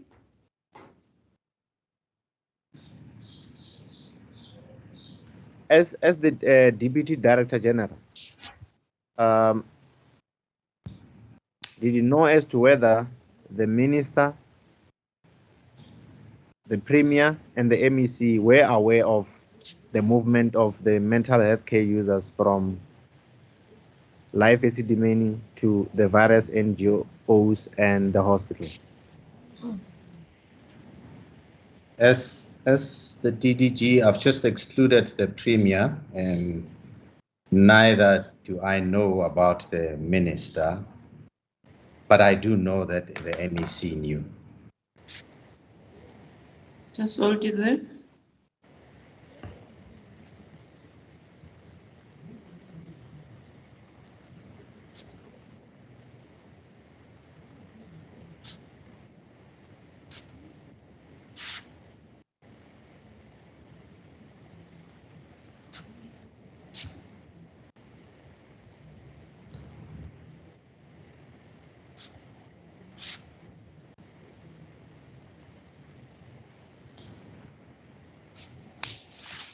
Continue.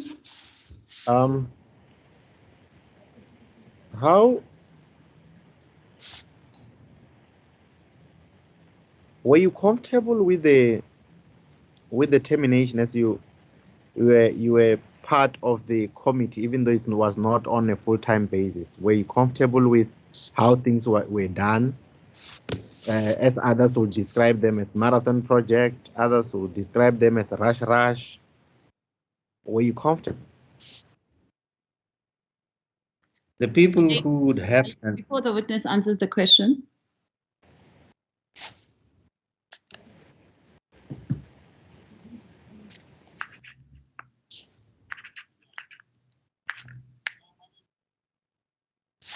Yes, I'm listening.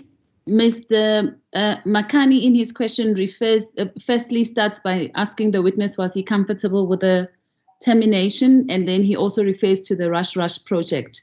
Can I ask that he separates those questions, because the evidence of Mr. Libete in relation to both issues is very clear. If the question can be straightforward, because now I think you also mentioned how the movement was done, which is which? What is your question? Because you are saying lots of things in one question, Mr. Makani. And I'll try to simplify it. Because I recorded the question as, was he comfortable as to how the movement was done? Now you are also talking, there was also a question about the termination. You have to select one where the witness has to... if I need to ask it one by one, I'll do so. Yes. There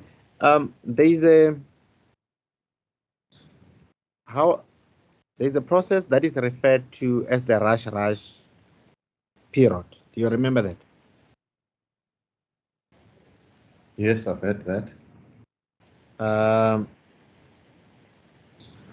Do you remember the precise period?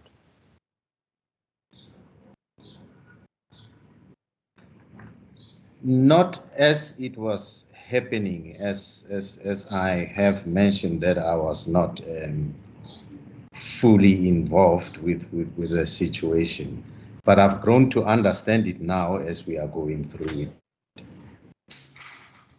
Okay, but as you were part of this committee,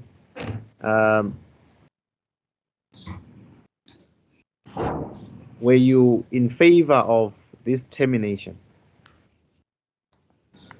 Now the question is changing. My lady, your ladyship asked if I should ask him in a manner that is going to understand. Hence, I'm trying to. Okay, just do that. But okay. What is your question? You may proceed. You became part of the committee that was formed, and the project committee. The project committee, yes, even though it was not on a full-time basis. Were you comfortable with the speed that it was going? Or you may answer, it's fine. No. You may answer. No, you may continue to answer. I have mentioned before that ability to make such an opinion needs one to be at the coal face and continuously in touch with the situation, which I wasn't. So I wouldn't be able to formulate an opinion on that. And I didn't formulate an opinion at that stage. Okay. This question relates. I'm asking it because it's part of Dr. Manamela's version. Did you establish if the committee members were under strict instructions from higher authority? It could be the MEC or any higher authority, that they had no choice but to implement the termination during your in and out in the project committee. Yeah, when you mention the higher authorities, you mentioning the MEC and the HOD, who this committee was formed under. So basically, this committee was answering directly to the HOD.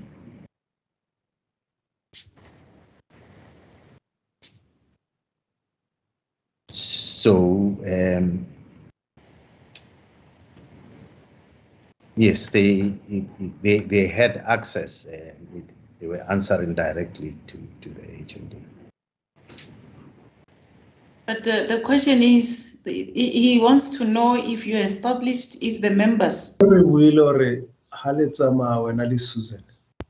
Let's the patient. Yeah, no, it does not. Can you please mute your mic, whoever it is?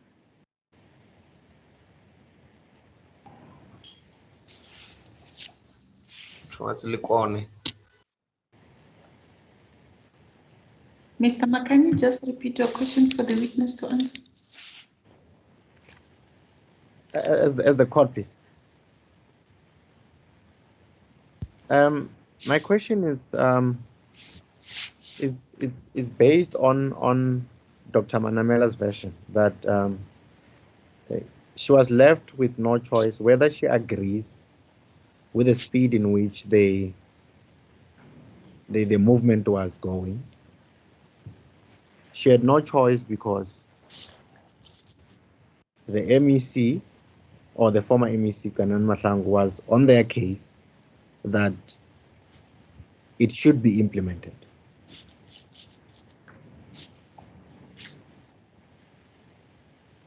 Yes.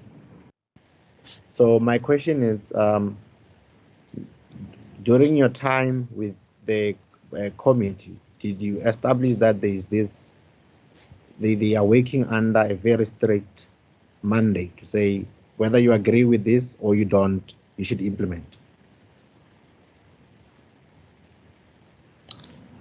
If we remember, my earlier explanation was that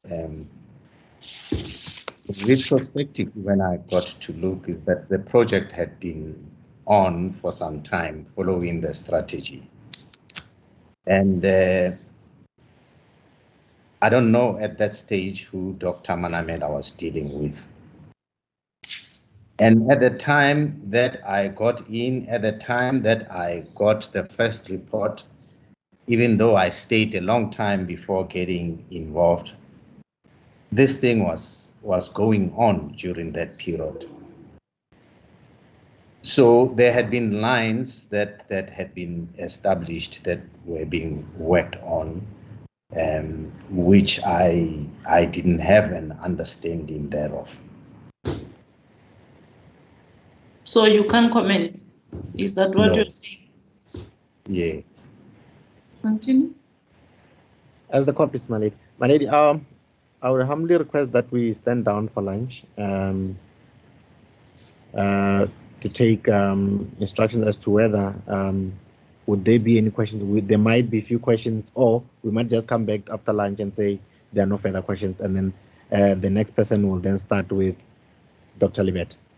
Thank you very much. It's now 4 minutes to 1 o'clock. I think this is the opportune time for us to take our lunch break. We will resume at 2 o'clock. The witness is warned. Thank you very much. As the court, please. As please the court, my lady. May it please the court, my lady.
Afternoon, Judge. I can hear you.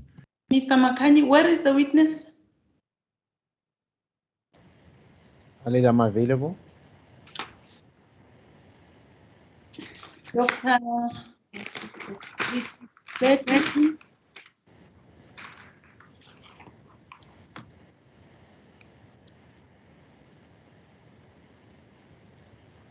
Ms. Asim, you want to say something in the meantime? Yes, my lady, I do. I'd like to ask the court's indulgence to allow my colleague, Advocate Powe, to question the witness next.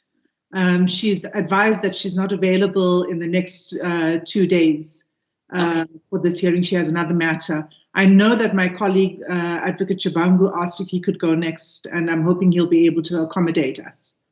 Okay, all right. Thank you, my lady. Thanks. My lady, with the court's indulgence, I have no objection to that. Okay, thank you very much. Mr. Late, where is your witness? I asked him to switch on his microphones, everything on. Yes. Just switch off your speaker and the microphone. My lady, I would just like to inform everybody that the documents that has been referred to, microphone. Switch off the microphone. The documents that was referred to this morning in relation to Mr. Mosinoge, I used the limited time to my that I had, and I couldn't find any of those documents in the documents already uploaded. So I uploaded those documents, and there are four of them, to section number 405. 405. 405, yes, my lady. That is all. Thank you. Thank you. Yes, the witness is reminded that he's still under oath. Okay. Thank you very much, Mr. Makani. As the court, please, my lady. Do you still have questions to this witness? My lady, I think it's only 2 questions, then I'm done. Okay, please. Now, the first one is on the issue of malnutrition. Your testimony is that one can die out of it if it is for a long time. When you say a long time, how long are you referring to?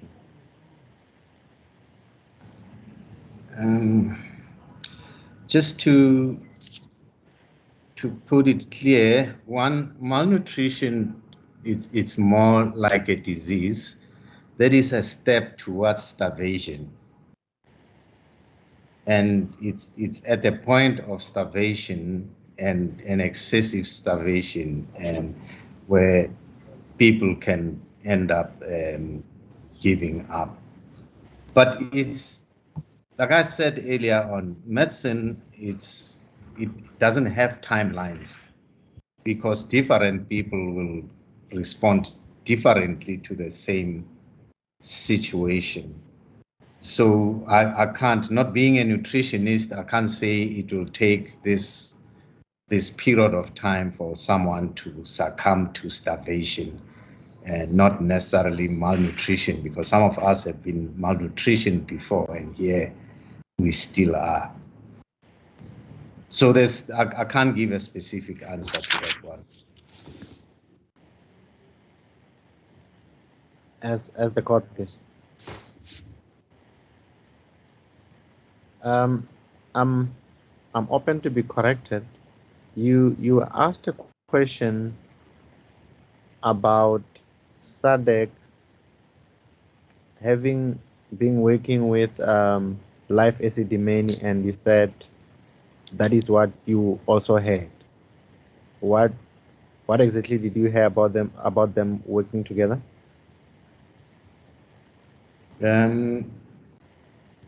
It was a rumor, but to the effect that they were probably collaborating in terms of wanting to keep the patients longer at life Esidimeni, something to that effect. It's not the exact same words that I may have heard, but yes, I did hear a rumor like that. Okay. As the court is. Thank you, Dr. Libete, for your time. As the court, my lady, that concludes my cross-examination. Thank you.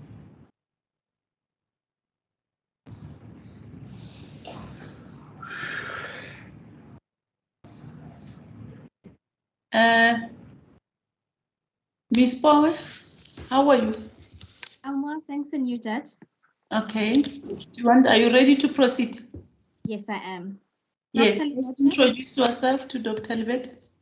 By way of introduction, my name is Thabang Powe, and I appear together with Ms. Hassim, SC, and Rajab Badlander, and we represent 44 of the families and SADC, the South African Depression and Anxiety Group. How are you today, Dr. Libete? Afternoon, Advocate. Doctor, I want to start off with your co-option into the Project Steering Committee. And you testified that your participation was specifically to assist in accessing hospitals. Is that correct? Yeah, not only hospitals, where there is need for me to do something, like it happened in terms of mortuaries and all its, stuff like that, yeah. And Doctor, your assistance, was it dependent on you understanding and knowing what was happening in the project? Or was it just on an ad hoc basis without an understanding of what was happening broadly in the project? Was it dependent? I would only assist if I understood what it entails. Is that what the question is? My question, Doctor, is designed at understanding what level of knowledge you had to have in order to be able to assist and participate in the projects committee. It's a question of understanding what the need at that moment is and being able to respond to it. Remember, this is in the backdrop of having had a multiplicity of responsibilities, of which not all of them I have perfect understanding. Almost in all of them, I'm dependent on people who are at the cold face, who understand it.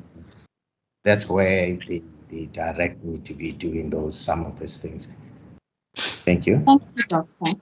And during your cross-examination by Ms. Foster, there's something wrong. I don't know whether it's from the doctor or from your side or from my side. I don't know. My lady, I'm not sure.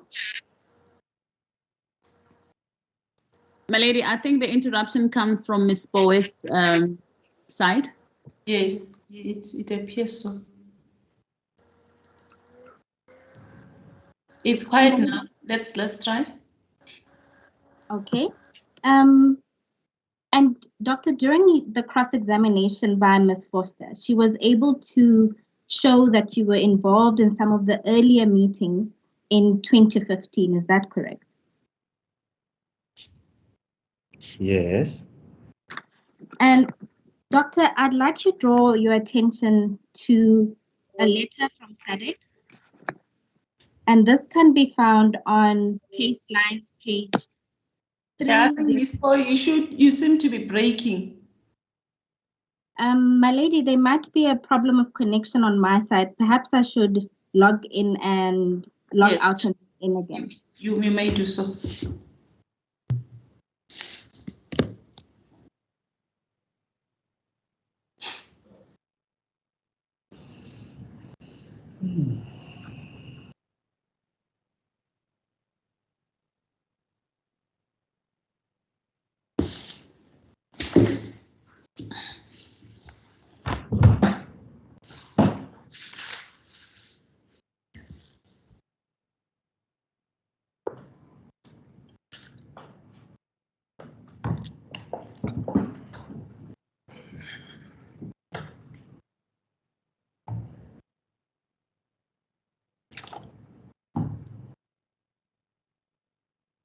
My lady, I'm back. Is my sound clear? Yes, it seems so. Let's continue. We'll tell you when it is not. Thanks, my lady. Dr. Libete, if you can go to page 30127 on case lines, that's 30127.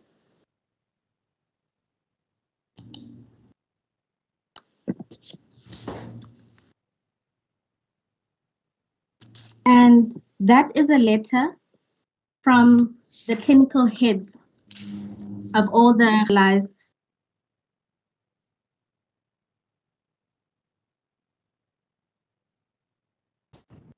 And doctor, can you see that you were one of the people who were copied in the letter? Yes.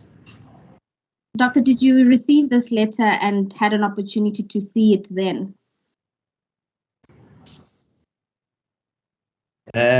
No, at that stage, I don't think I had a look at it exactly at that time. But Just a second. The question is, did you receive it? Yes or no? Then you start explaining. Did you receive it? As far as you can remember. No, I can't remember. Okay, doctor. This is one of the letters that was sent that contained the concerns around the mass discharge of patients and the potential dangers. So if you scroll down, doctor, to paragraph 6, page 30129.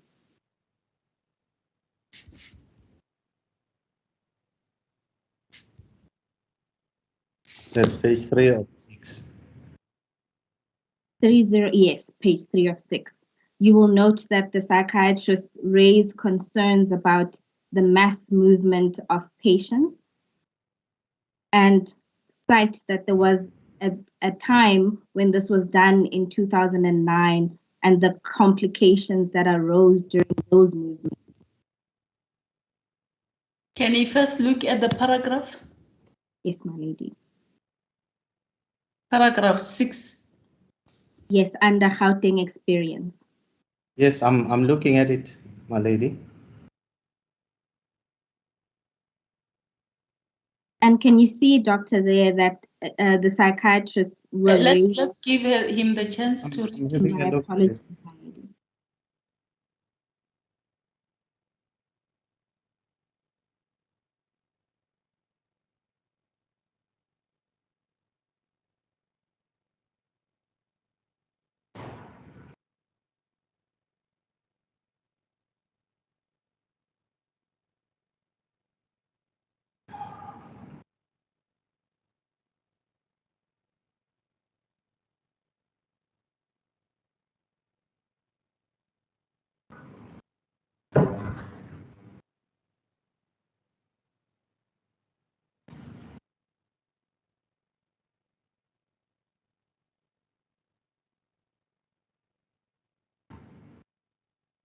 Yes, I see it, ma'am.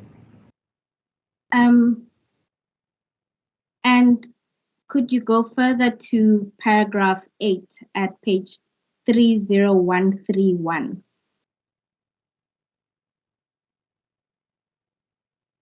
In particular, the second paragraph. Yes.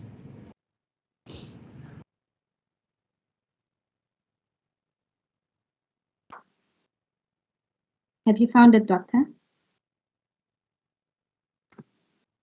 Yes, I have. Let him read it first, please. My apologies, my lady.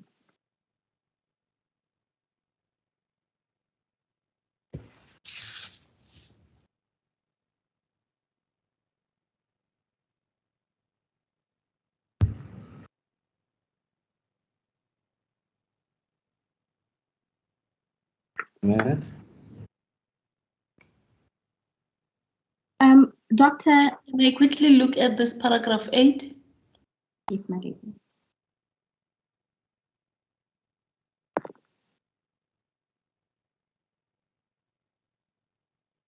Yes, I've had a look at it, yeah. Just a second, it's fine.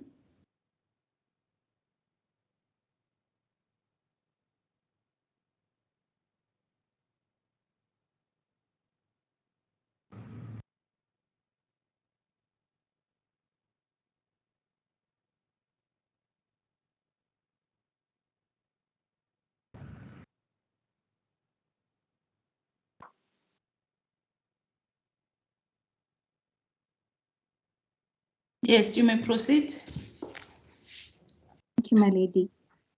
Doctor, albeit that you cannot recall whether or not you received the letter, do you agree with me that this constituted a thorough warning to the department about the potential implications of mass movement and the concerns by the psychiatrists?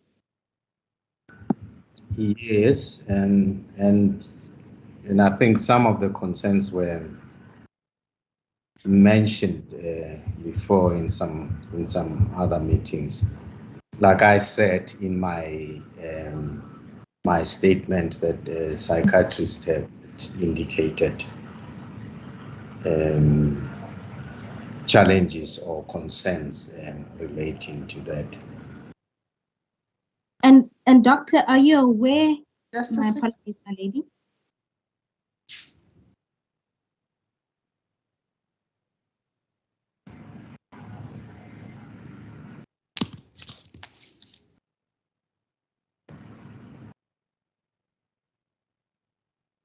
Continue. And doctor, are you aware of what steps were taken in response to this letter?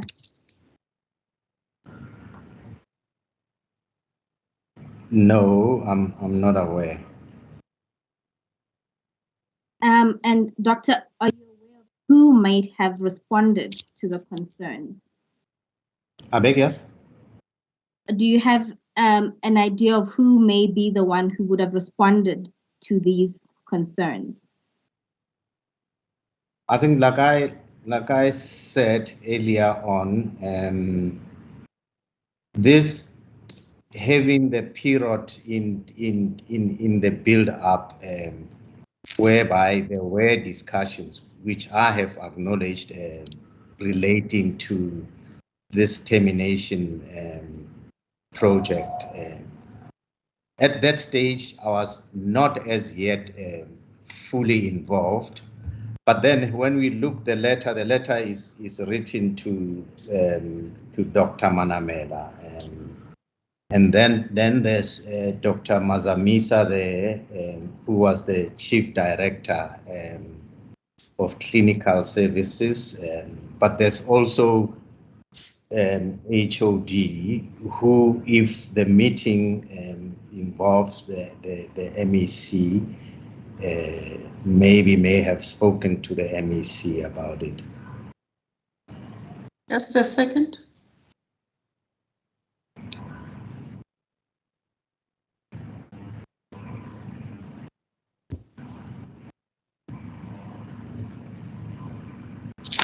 Continue. Thank you, doctor. I'd like to draw your attention to another letter, and this can be found on page 18319.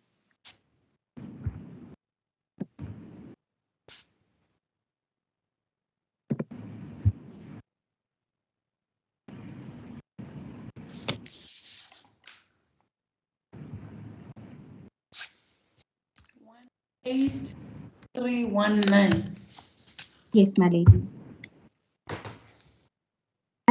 Doctor, this is a letter from SASOP to the MEC.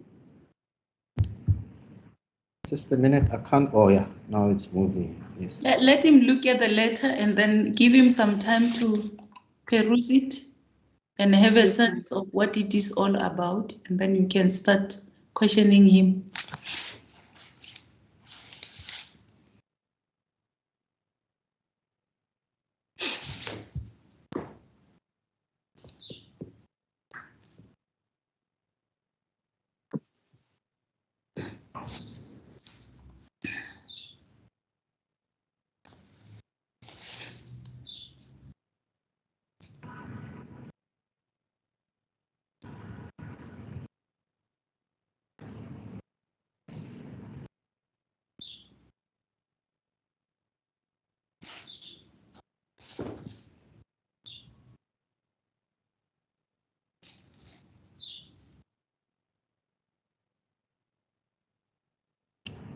I do see it, yes.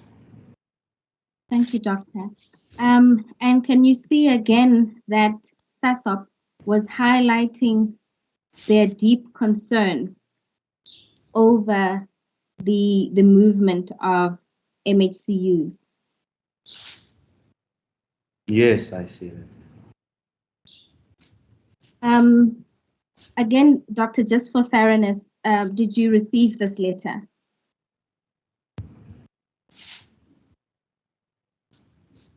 Just hold on. Let me just check the dates. Can you help me? Dated October 2015. It says October 2015. Am I correct? Yes, my lady. On top, where after you see the emblem South African Society of Psychiatrists. Yes. Then after registration number, as you go down, SASOP, Southern and Northern Gauteng Public Sector Psychiatrists. Then it says October 2015. I don't see the exact date of the letter. No, that's okay. Even this one, I think it's the period that was leading to the starting of the project team. It's around the time when I was just doing some other things that relates to the department. I don't exactly remember this one. Thank you, Doctor. Doctor, during cross-examination, Mr.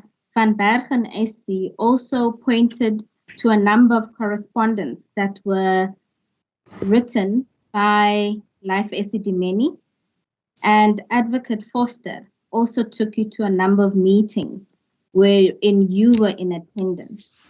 My question, Doctor, is do you agree that even with your limited knowledge, you were copied and were involved in a number of meetings wherein concerns around the mass movement of patients were discussed?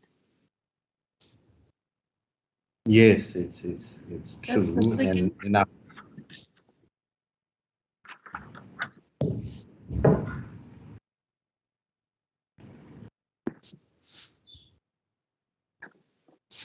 Continue. Yes, it's true, but I've also referred to this in my statement, which gets to explain the number of gaps that I'm likely to have in as far as some of the things are concerned. Thank you. Thank you, Doctor. Doctor, I'd like to refer you to your statement, Exhibit E1 on page 527. 527.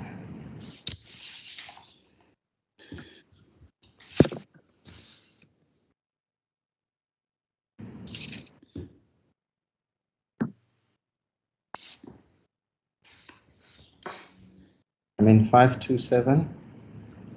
Thank you, Doctor. At paragraph 5, you note that you were in and out of meetings. If you came early, you often left early, or if you came in at all, you came in late. Doctor, my question is, did you do anything to apprise yourself of what you would have missed in those meetings? Did he? Apprise himself, my lady, or get any reports about what had happened in those meetings? Well, although I tried, but it was difficult to cope, and it's on those bases that I got to explain the enormity of the other responsibilities that I had. But more than that, there was a team, and there was also Dr. Mazamisa at that stage, who was from clinical services. So I felt covered,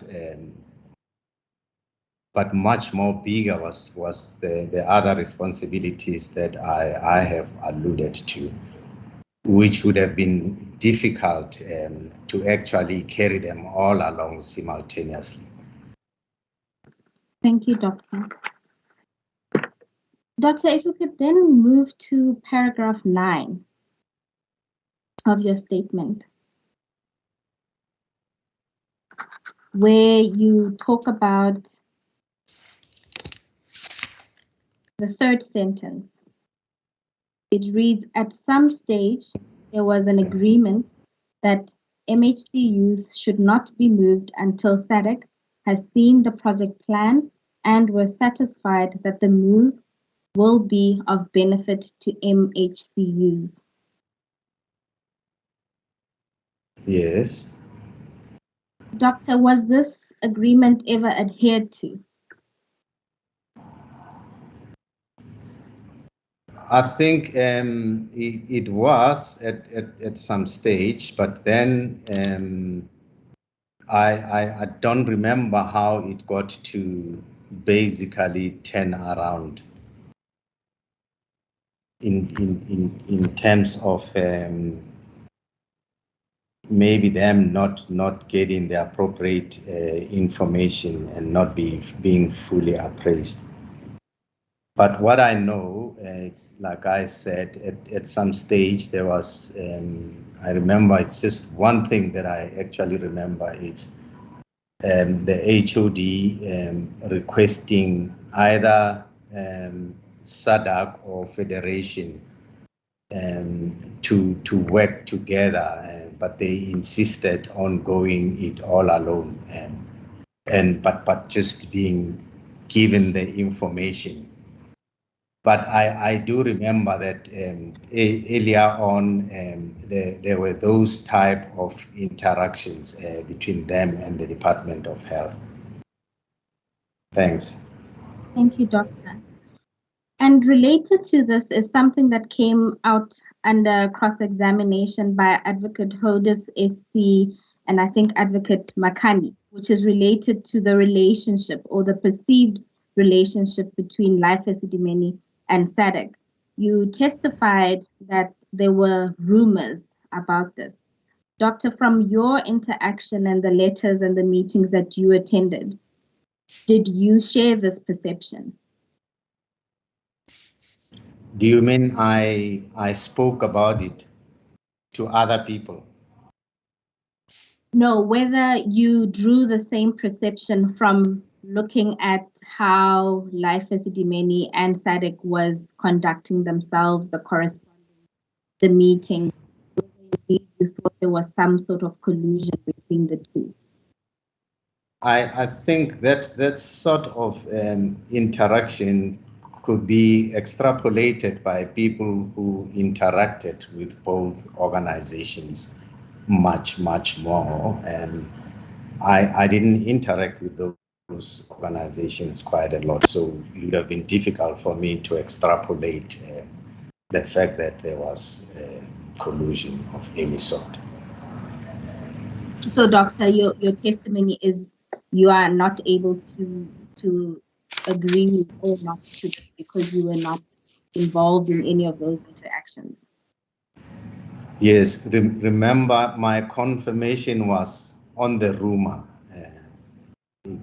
It was not that I say, yes, I know that for a fact. It was on the rumor that, yes, I have heard that rumor.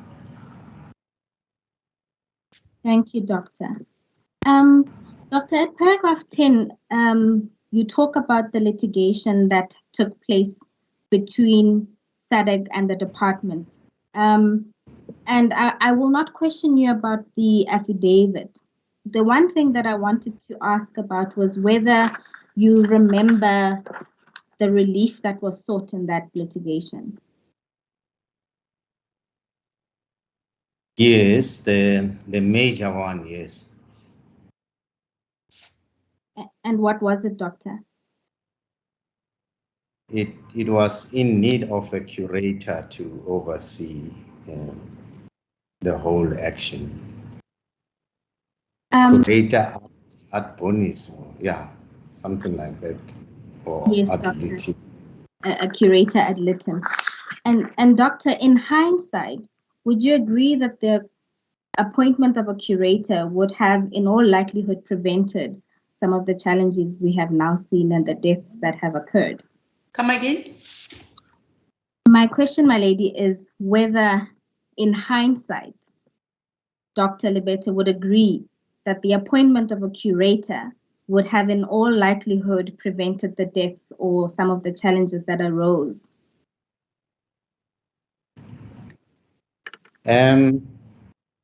The appointment of a curator, if you ask me, I think would have been able to bring the parties closer together, so that the suspicions that were there about one another would have minimized.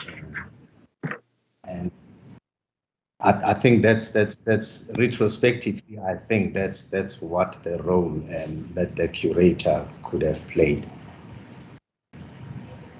Thank you, Doctor. Doctor, if we could move then to your paragraph 11 of your statement, and that's on page 530.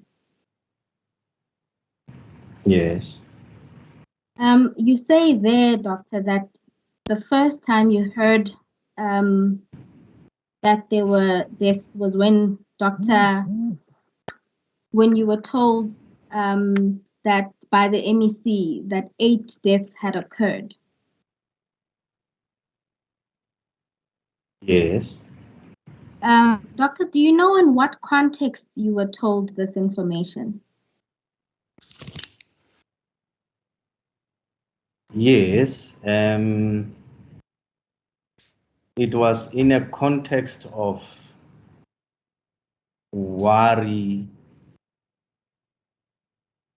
agitation, and urgency that needed a situation to be responded to. Come again? There was worry. Mm. There was agency. Yes. And need to respond to a situation. Worry, consent, agency, and yeah. Okay, thank you, Doctor.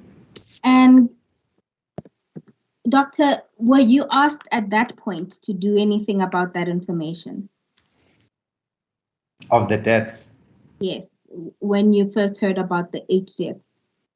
Yes, I think that thing was worked on over that night, and the following day, I think it's the day that I took the reports to the Ombudsman. Thank you, Doctor. What is that thing that was worked on that night? The response, the collecting of the files, and identification of the people who have passed on and where they have passed on, so that files could be sought and collected. Yeah.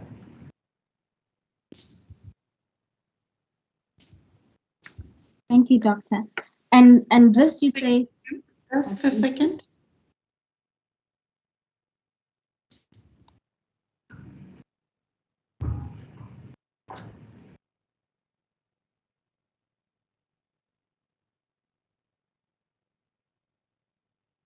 Continue. Thanks, my lady. Doctor, did this then precipitate the visit to Precious Angels? No, not at that stage, because after that, National did visit the Department of Health. So there were other visits, I think, prior to that one, having had come in through the National Department of Health. Apologies, Doctor. Do you mean that the National Department visited the Provincial Department or Precious Angels? They visited, I don't know what happened. It looks like something was incepted on the other side, but in this one, they had visited the Provincial Department. The National Ministry. not the minister, the office. Okay. Who? I don't understand. Who visited the provincial? The advisory, is it the advisory, ministerial advisory committee, I think, something like that. Oh, okay. The ministerial advisory committee. Yes, I think there were doctors.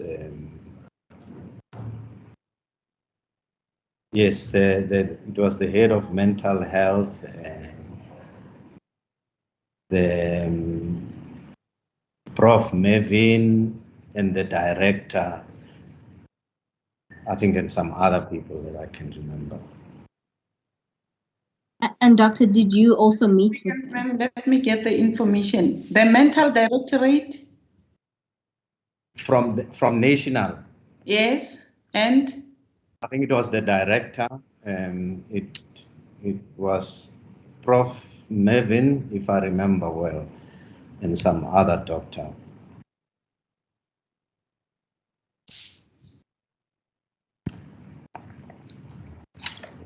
Continue. And doctor, did you then form part of this meeting, this visit from the National Ministry? Yes, I was in that meeting. And doctor, what was the result of that meeting? The results of that meeting started the movement towards specifically the moving of the patients in the NGOs that were identified as not appropriate. So doctor, this movement started before your visit to Precious Angels? Yes. Thank you, doctor. Just a second.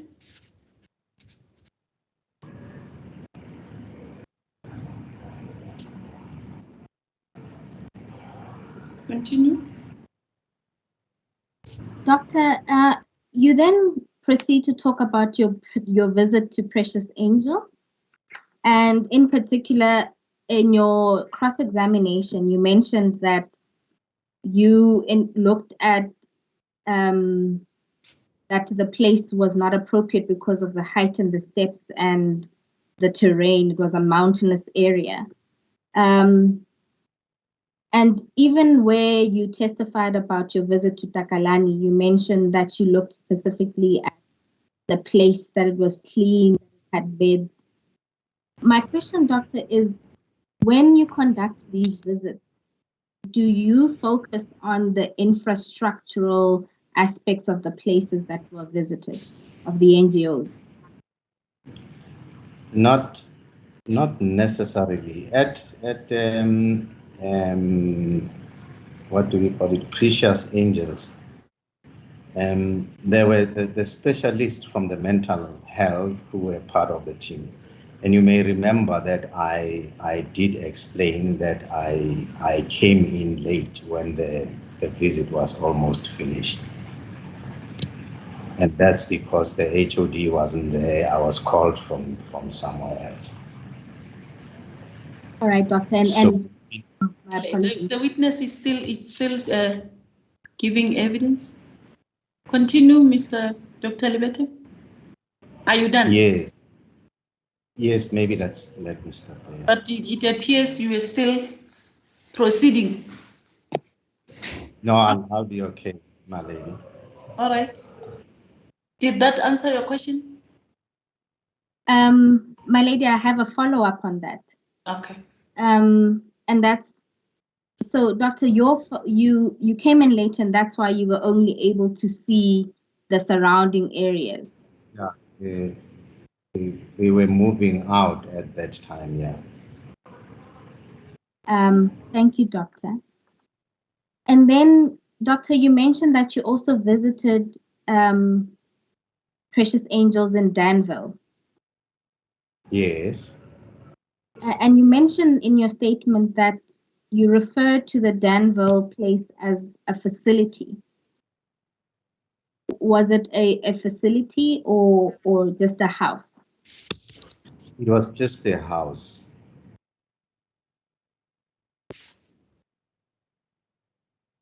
Thank you, Doctor. And then, Doctor, I'd like to move to your visit to Takalani.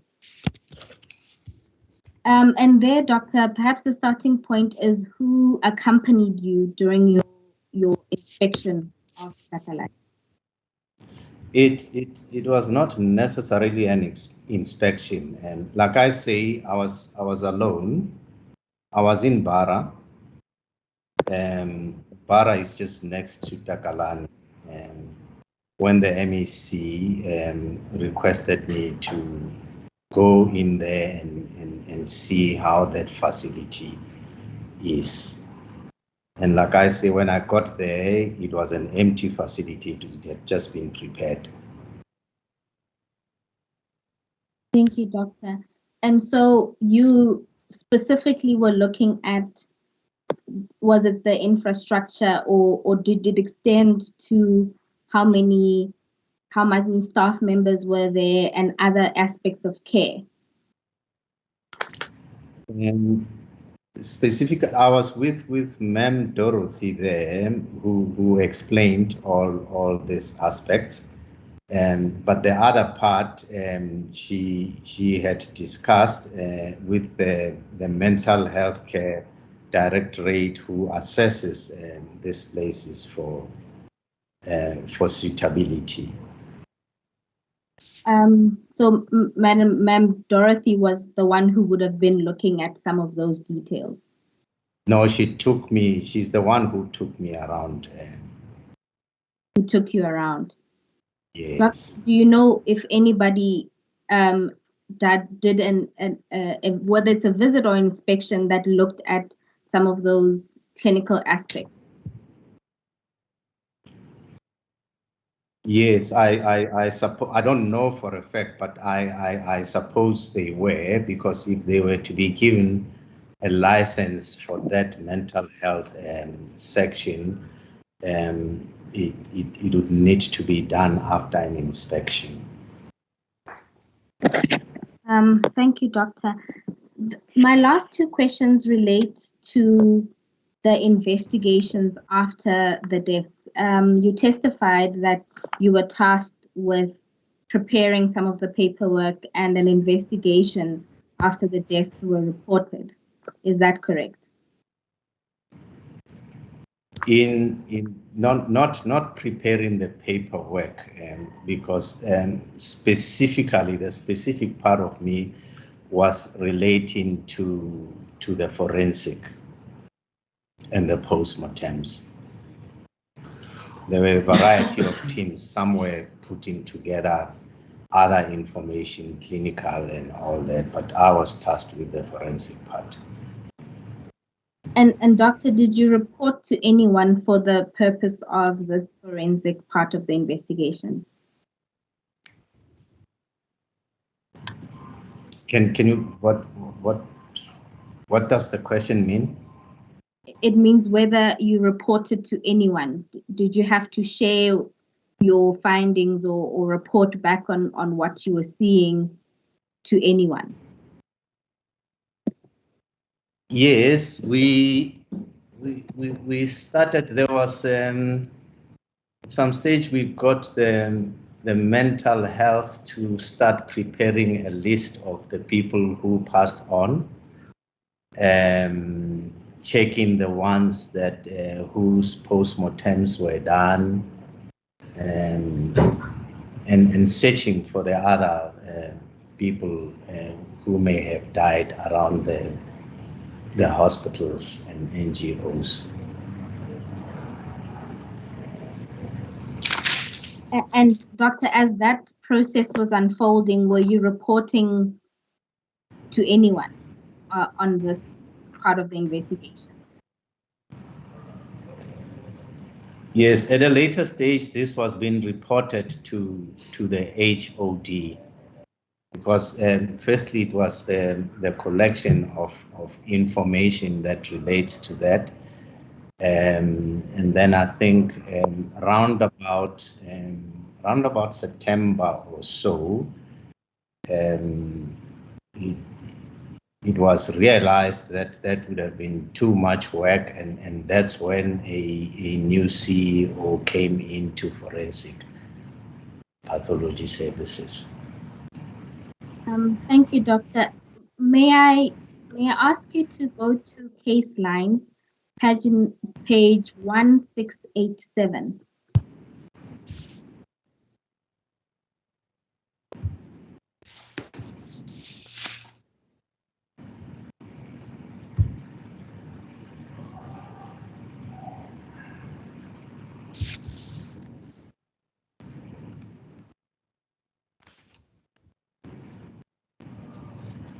Are you there, Doctor? Yes. This is a warning statement prepared by Ms. Mahlangu. The document, my lady, for your references, starts at page 1673. Page 1673. Yes.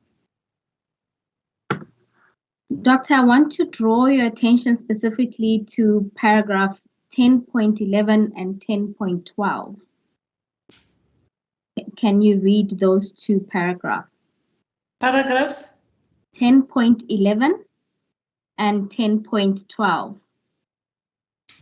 Yes.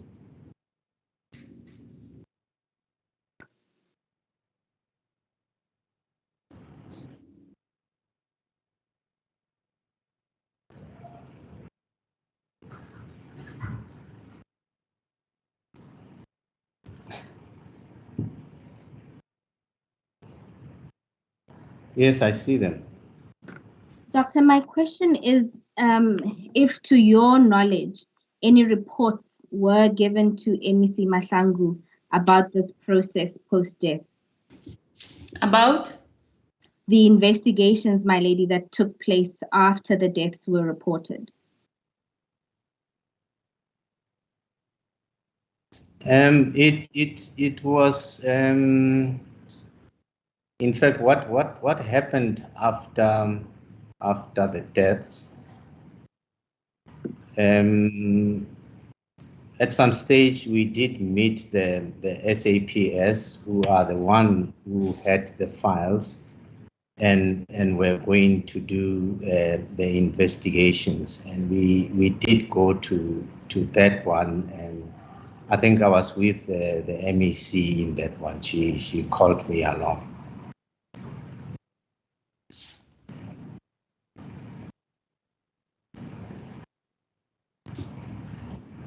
But the question is, was there any report given to her, the MEC, after the investigation of the deaths, if I understood Ms. Bowe's question? Was that your question, Ms. Bowe? Yes, indeed, my lady.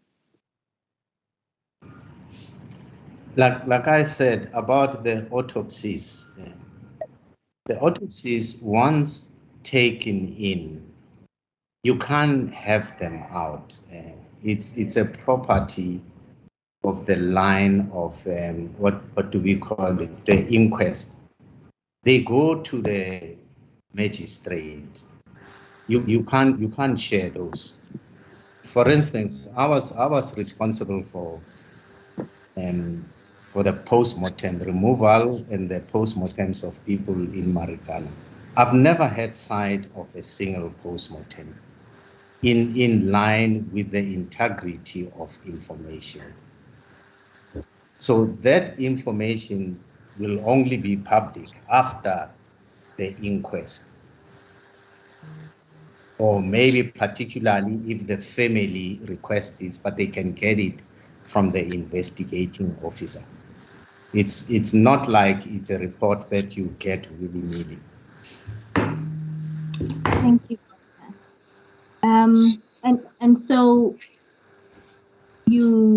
is it your testimony that Ms. Mahlangu was indeed not given, was kept in the dark about the causes of death and the investigations that were taking place? Yes, she wasn't given the post-mortems, yes. Thank you, my lady. That concludes my cross-examination of Dr. Libete, and I thank the court for its indulgence. Thank you very much.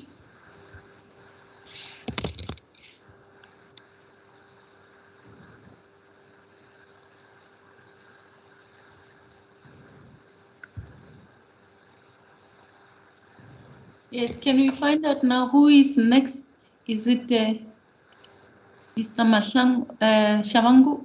As a court, please, my lady, Shabangu, indeed. Is it, how do you spell your surname? Is it a TSH or CH? SH, the real one, my lady, SH. SH. Indeed, so, my lady.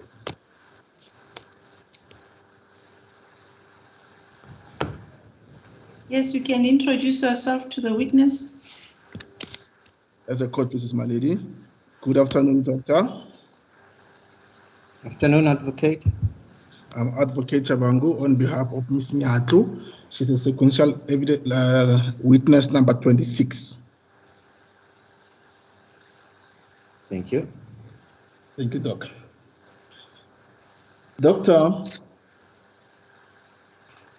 during your cross-examination by Ms. Foster on Friday, you mentioned that though you were not fully involved in transferring of the mental health care users, however, you will be asked by the team to give some advices, you remember? Yes. Now, Doctor, you also mentioned during cross-examination by Ms. Foster that there was a problem in one of the NGO at Kalinin that you were asked to advise. Do you remember? That The doctor was asked to advise. Not asked to advise. The request was for me to call Mem Nyato to head office where the team needed to meet her in that regard. Thank you very much, Doctor. In that regard, Doctor, I will refer you on case line, page 401.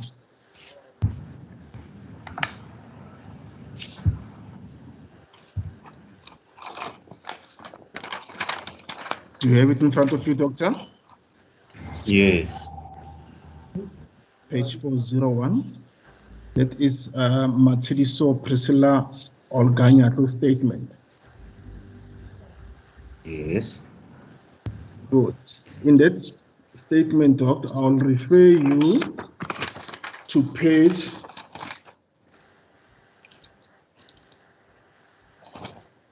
403.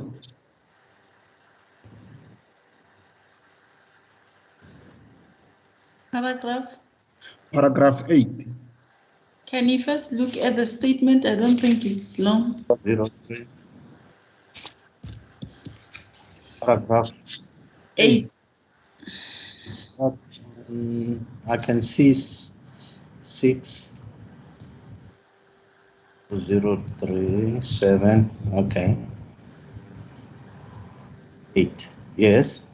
You can read it first. That's the code pieces.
I have seen it, yes.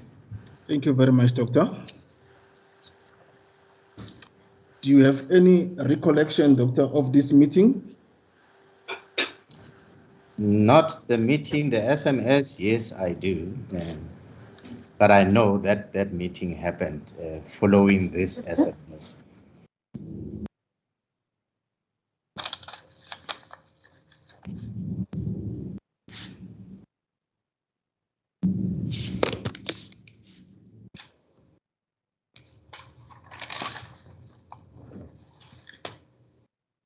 Yes.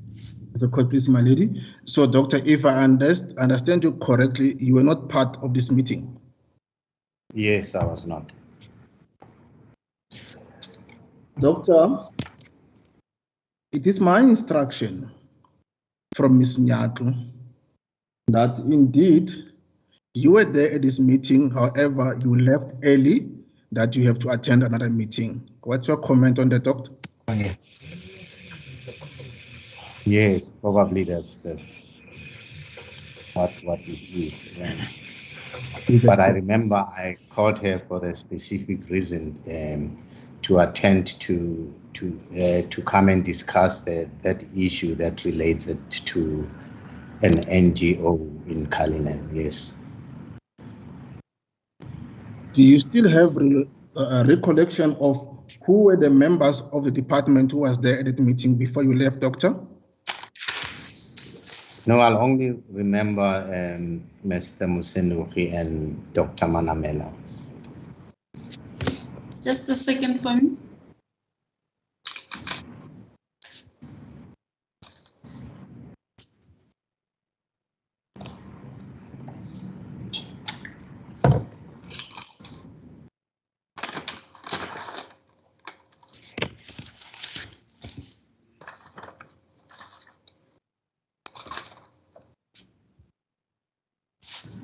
Yes, continue.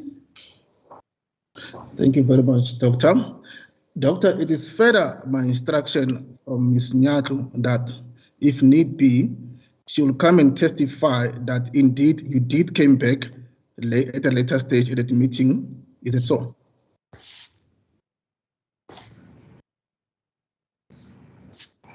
Well, I don't remember. I don't remember that part. Okay. It is further my instruction, doctor, that when you return or you came back at a later stage, Mr. Musenohi briefed you about what transpired in the meeting. Is it so? Or any recollection, doctor? No. Just hold it there.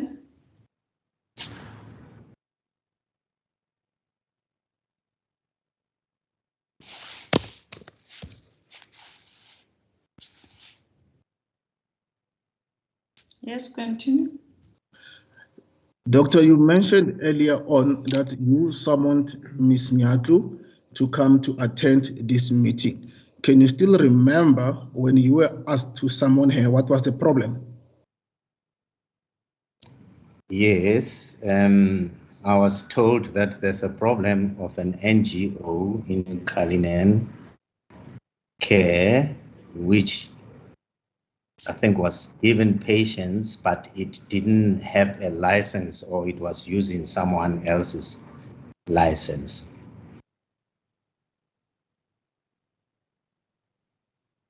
So they needed that meeting to clarify some of those issues.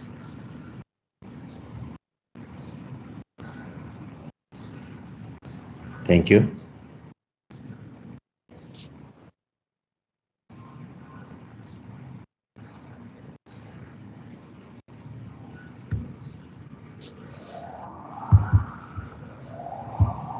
Continue. And did Ms. Nyatu honor your invite to attend this meeting? Yes, she did come.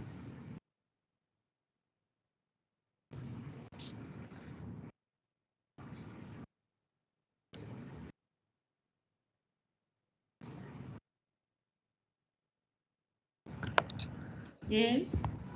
Before you left, did you have a word with Ms. Nyatu?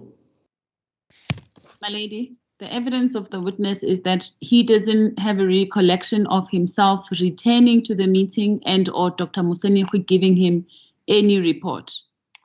But the question is, does he remember talking to Ms. Natlu before he left the meeting? No, not on his upon his return.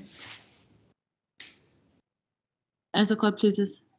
Did I understand this evidence to be that he was at the meeting, according to what you have put to the witness, to say Ms. Nyatlu will adduce evidence that Dr. Libeta was at the meeting and then he left at a later stage, he came back? That's true, my lady. Okay, so now this one relates to the first time when he left. Indeed, so, my lady. As the court pleases. So the question No, is, just a second, okay. I do not remember talking to her. But it is your evidence, doctor, that you saw she was there. That she was there. She was there indeed, yes, she did come. So you saw him? It was reported to me and reconfirmed, but I may have seen her, like I say, but I know for a fact she did come.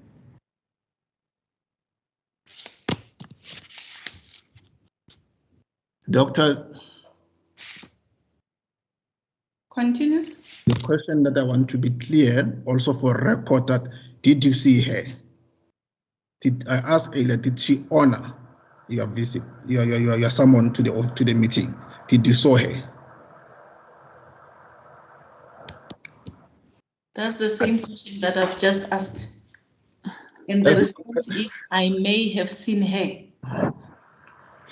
But, you know, I can't say for sure I saw her with but I know she was there.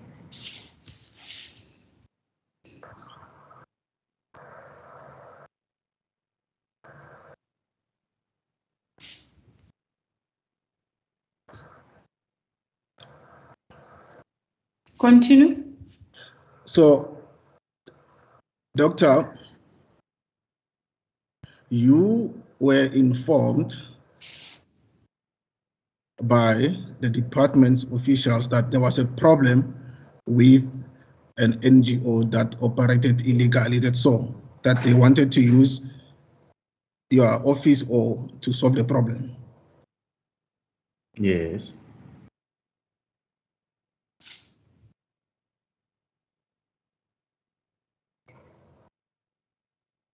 Yes. During that time, doctor, when they were informing you about the problem, are you aware that there were mental health care users that were moved from CCRC to Siabadinga NGO?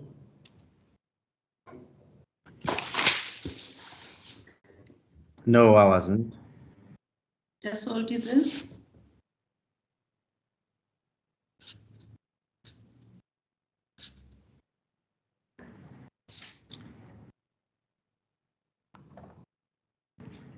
Yes.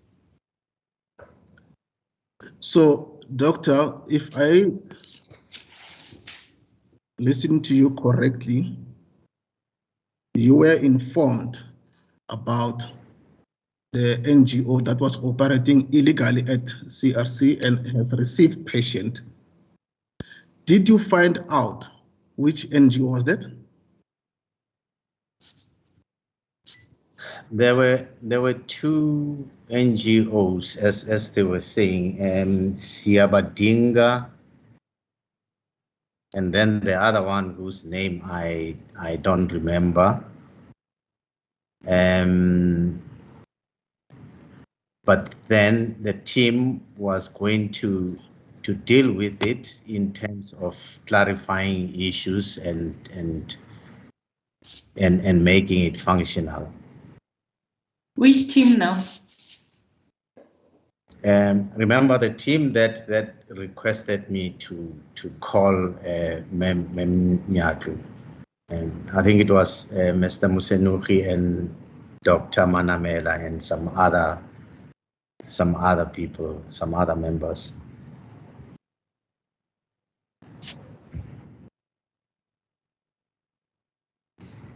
Yes. That's a quote, please, my lady.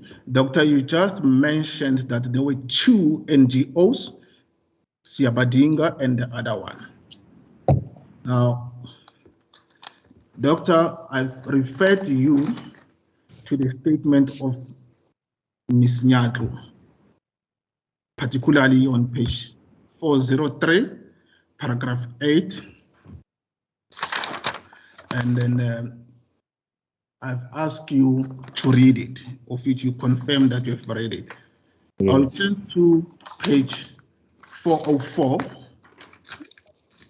because the paragraph continues further, my lady, to page 404. Still paragraph 8. Still paragraph 8, my lady. Mm. I will read just to help the doctor to remember. The first line on page 404, paragraph 8, we start with, Dorothy Franks was introduced to me as the owner of the new NGO called Anchor. Does the name Anchor ring a bell to you, doctor? Yes. Yes, it does.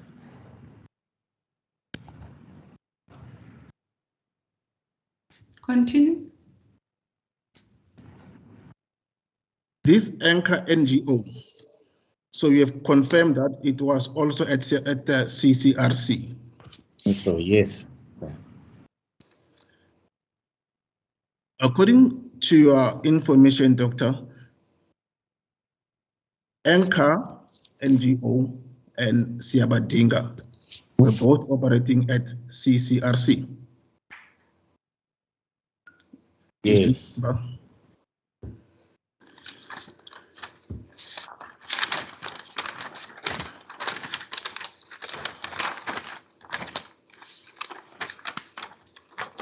The CCRC or CRC? Double CRC. But you seem to be saying CRC, so I don't know. My apology, my lord, my lady. This refers to the Kalinen Care and Rehabilitation Center. Thank you. I'll stick to the Kalinen Care, my lady. Now, Doc, let's go back to the very same statement on page 43, paragraph 8.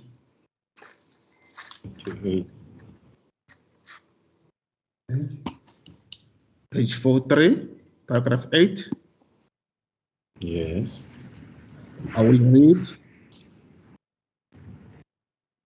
I will read few lines. Paragraph 8. Yes. I will read few lines from the beginning.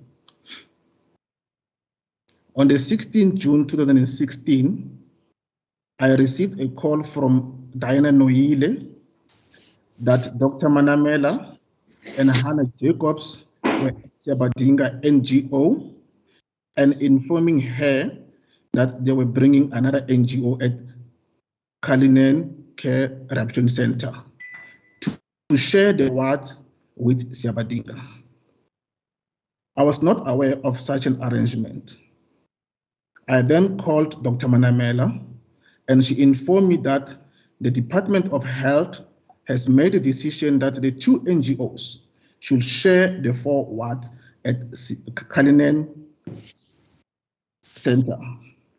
I then warned Dr. Manamela that such a decision will bring trouble.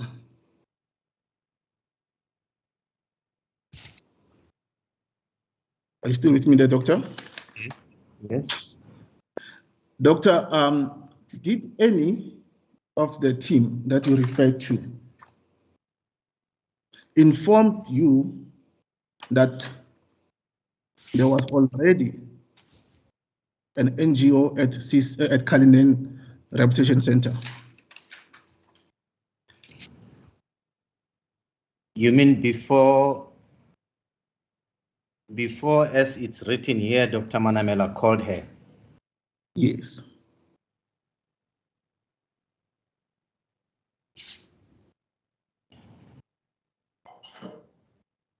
That part is going to be a little bit difficult for me because it's an operational one. You see. Thank you, Doctor.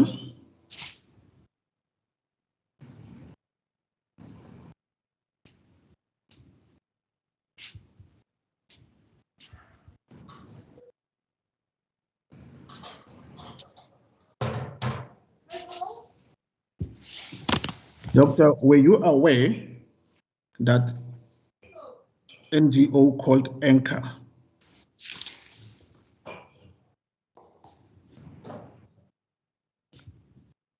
Yes. came to operate at Cullinan Rehabilitation Center after the Siabatinga was there? Yes, I know there was one NGO and the other one was brought in at a later stage, yes. But I don't know which one was which came first, which came later.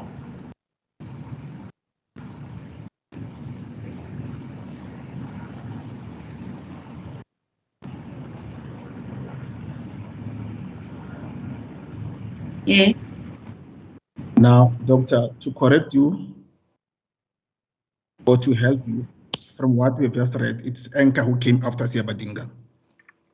Okay, Siabadinga, then Anchor. Okay.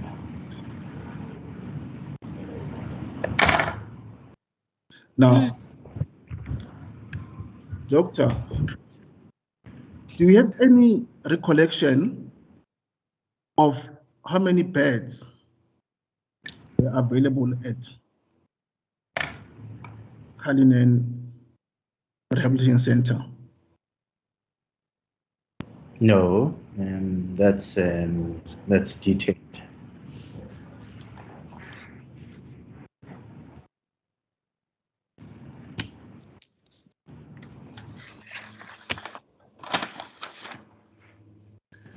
Did you, Doctor, visit the Cullinan Care and Rehabilitation Center before it was renovated? Yes, I did go there at some stage.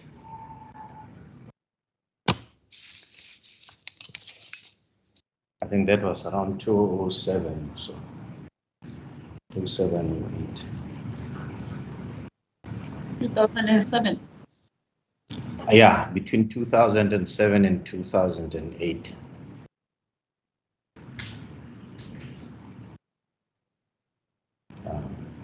I think I was assisting quality assurance people then.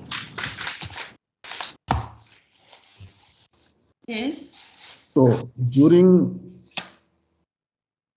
the starting of the marathon, you never visited Cullinan Care Rehabilitation Center? No, I haven't.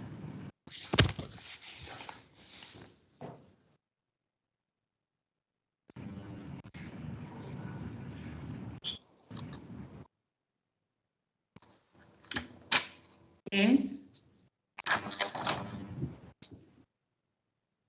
Did the team inform you, Doctor, that so much beds were now renovated at Cullinan Care Center? You mean the number of beds that were there? Correct, John. That's correct. My apology. The number of beds that were. No, not necessarily. But I may have got to know the beds that they have renovated in a general reporting meeting. But you have no recollection of that? No.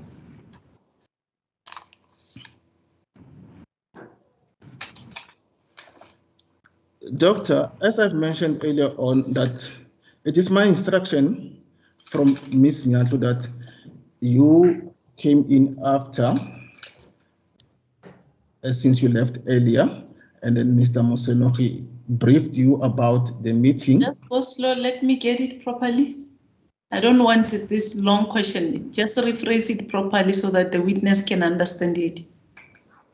As a court basis, my lady. Doctor, I said it's my instruction from Ms. Nyatlo that you came back up later during the meeting and Mr. Moseneke briefed you and then you said you don't remember. Yes. You still say that, doctor.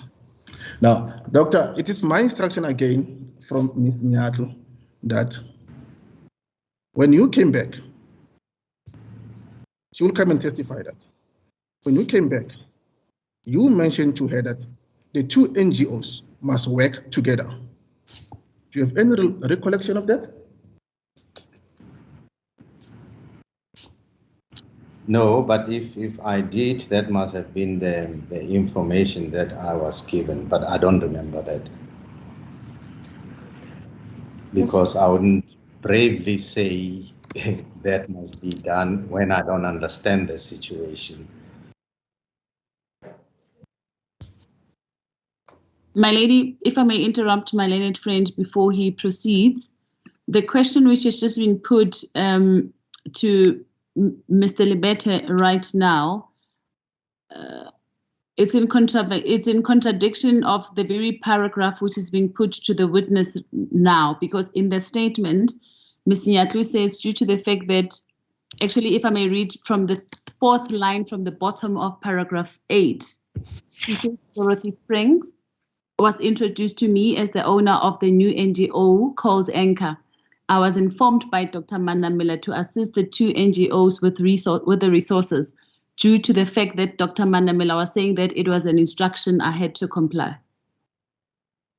Where did you start? I started in the middle of the first sentence on page 404. 404. 404 talks about Dorothy Franks. Yes, but the middle of the second. Informed. Okay, was introduced to me as the new NGO. The last sentence says. Okay, I get it, but how is it a contradiction? Because here, the part that we have read, she doesn't mention anything about the doctor, but how is it a contradiction if she says she will testify that the doctor is the one who told her that? Dr. Libete. Yes, that's what was put to him. But how is that a contradiction? Because here there is no mention of exactly what Mr. Shabangu is putting to the witness. Is it there? Mr. Shabangu is saying under cross-examination that came from Dr. Libete. In the statement, Ms. Nyatlo herself said that instruction was coming from Dr. Manamela. What I pick up from the statement is that she says she was informed by Dr. Manamela to assist the two NGOs with the resources. Not to say the two must work together. As a what was put to the witness, unless if I don't understand, maybe Mr. Shabangu can take it further. But what I'm saying is that what was put to the witness is that Ms. Nyatlo will testify that when he returned to the meeting, Dr. Libete told her, when Dr. Libete returned to the meeting, he told her that the two NGOs must work together. So that's why I'm saying, how do they contradict each other? Because in the statement, she says that came from Mr. Manamela. That's not how I understand the statement. Okay, let me hear Mr. Shabangu. As the court pleases, my lady. My lady, the court is right by saying Ms. Nyatlo, if needs be, will come and testify that after the doctor came back and he was briefed by Dr. Moseneke, then he said that the two NGOs must work together. I never mentioned Dr. Manamela. Even then, but the statement that Ms. Siboko, the part that she has just read, my understanding is that this part says, I was informed by Dr. Manamela to assist the 2 NGOs with the resources. Due to the fact that Dr. Manamela was saying that it was an instruction. I had, yes. She says she was informed that to assist the 2 NGOs with the resources. So is it the same thing to say, I was told that the 2 NGOs will work together, and that, and to say, I was told to assist the 2 with the resources? That is why I'm asking her, where is the contradiction? My lady, I don't see any contradiction. All right. Can we let the witness to answer? If he doesn't know, he doesn't know, we leave it there. Please. Can I have the question again, please? Thank you, Doctor. The question was, Doctor. In any event, just a second, the witness had already answered. When Ms. Siboko raised the objection, the witness had already answered because he said he doesn't remember.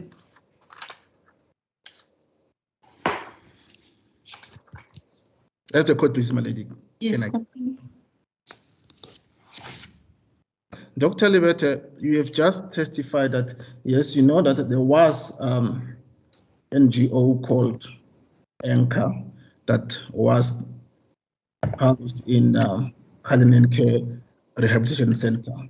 Now, my question to you, can you still remember when was this Anchor NGO housed at Cullinan? So you're not informed? No, I wouldn't remember that one. Hmm? I wouldn't remember that one, but it was probably around the time of the movement.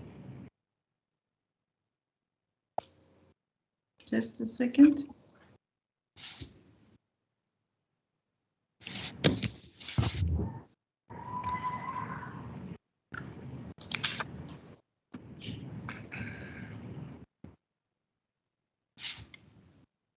Continue. As a court, please, my lady. Doctor, I'd like you to go to page 495 of the case line.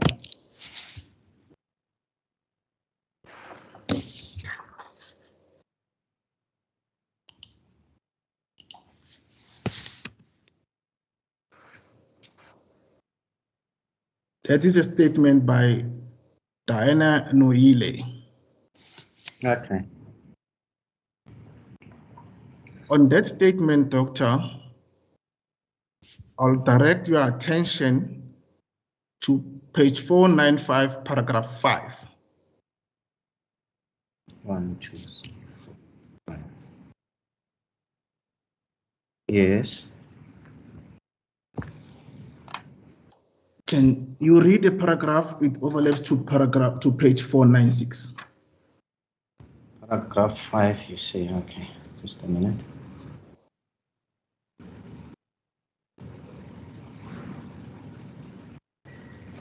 Okay, I'm reading.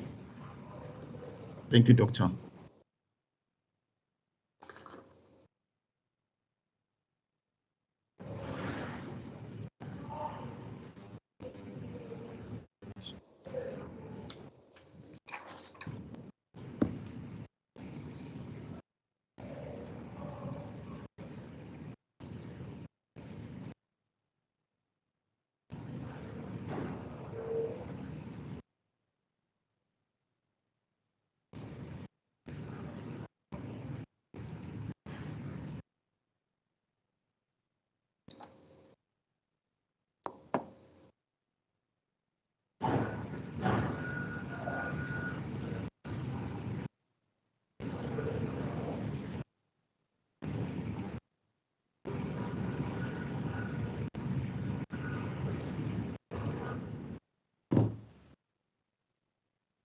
Should I go to the next page? Yes, indeed, my good doctor.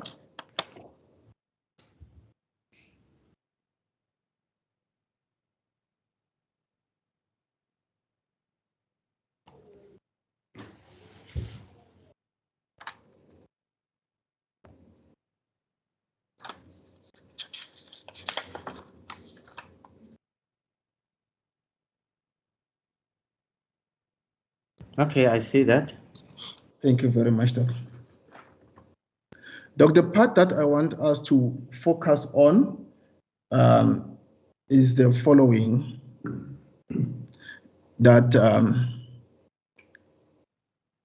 the statement says, on the 16th June, I received a call from one of my supervisors, Jine Chabalala, who informed me that Dr. Manamela and Hannah Jacobs came at the center and reduced the 4 wards that were occupying into 2 wards. All the 72 patients were placed. That we were occupying. Yeah, my correction, my lady, that were being occupying, yes. Let's read it properly into the record, please. As a court, please, my lady. I'll read again, Doctor.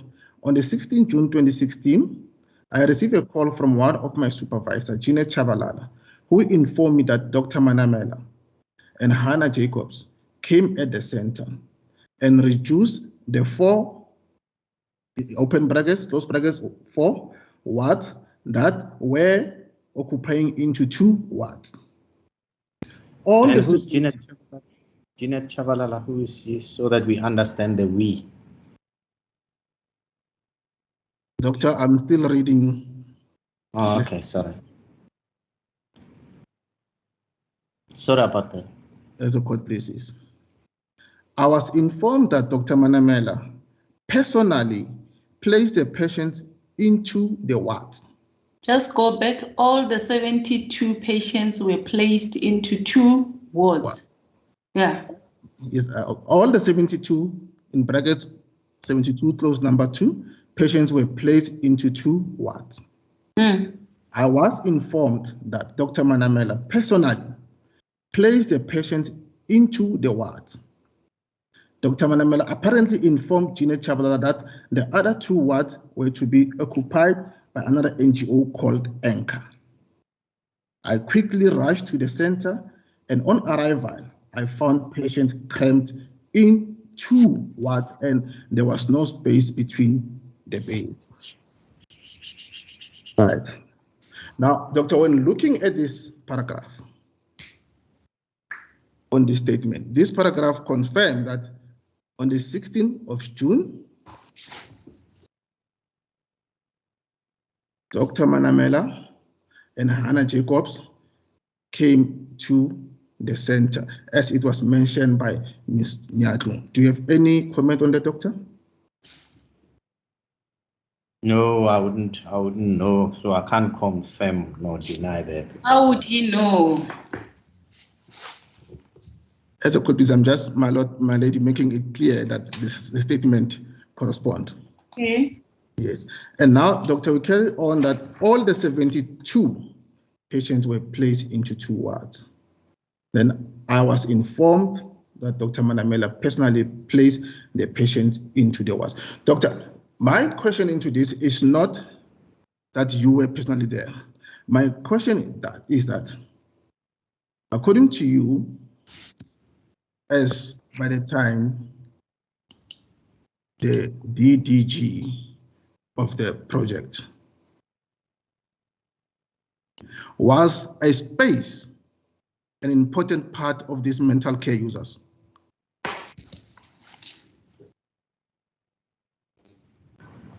Space is important for any patient, but then it depends in what context you put that space. What do we mean by space?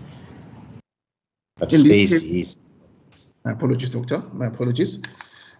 In this case, I'm talking about the proper space of the mental health care users. Yeah, the word cramped has been used, but the actual forefront users will be the one who will exactly know what space is needed by the mental health care users, because they are the ones who assess those things, who work with those things every day, like a forensic officer works with bodies on daily basis, so they would understand better. But yes, space and is important. who are those? There? Who are those? No, I was just saying, like in other departments, the people who work with whatever it is there on daily basis understand it better. Yes. Here, I'm expecting people from the Mental Health Care Directorate to be knowing and understanding the space that is needed for mental health care users. Okay.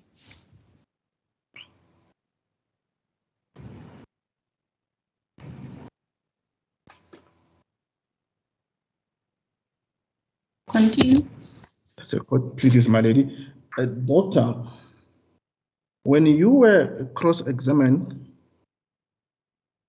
by Senior Counsel Pinar, he put the following to you, that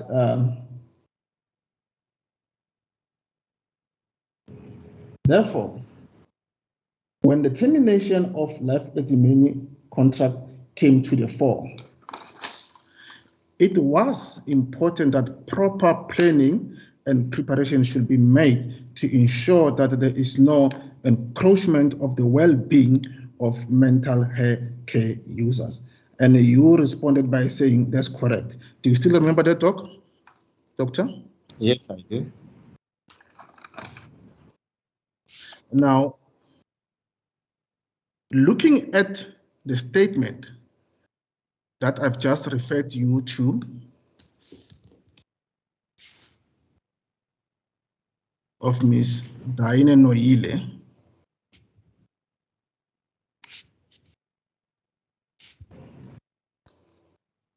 which I will read again further, the line that I want to specifically look at you. I quickly rushed to the center. Do you see that line, Doctor? That will be line 1, 2, 3, 4, 5, 6 on page. We are on 496. 495. 495, yes. 5. Paragraph? 5. Paragraph number 5. Yes. Okay, I'm looking at paragraph number 5, starting on June 16. Yes, I want you to count the lines. 1, 2, 3, 4, 5, 6, 7. 7. Yes. I quickly rushed to the center, and on arrival, I found patients cramped into 2 wards, and there was no space between the beds. Yes. Now,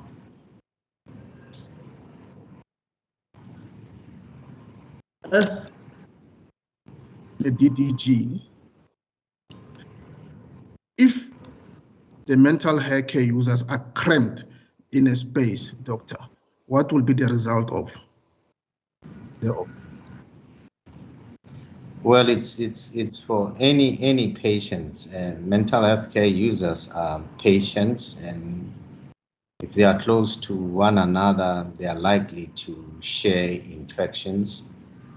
And from a mental perspective, encroach into one another's space, and probably be resulting in agitation. It's when you are cramped up, it's not an okay environment. Thank you. As a court, please, Doctor. Now, Doctor, I want you to take you back to the meeting on the 20th.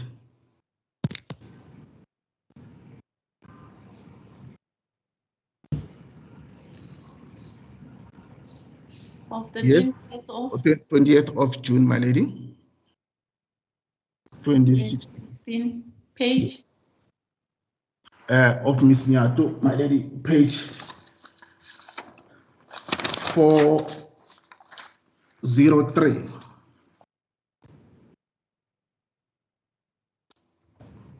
403. Page 403.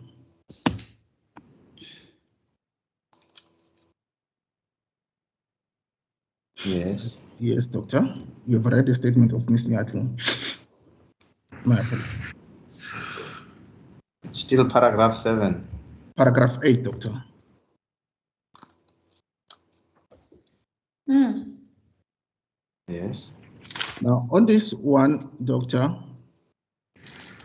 as I've said earlier on, that if needs be, Ms. Nyato will come and testify that she stood about her concern that housing 2 NGOs in CCR's Kalinen Care Repertory Center will bring out a problem. And that's when after you were briefed, she even mentioned that to you. Do you have any recollection of that, doctor? Come again? After doctor was briefed by Mr. Mosonohi, when you came back to that meeting, she stood by her concern that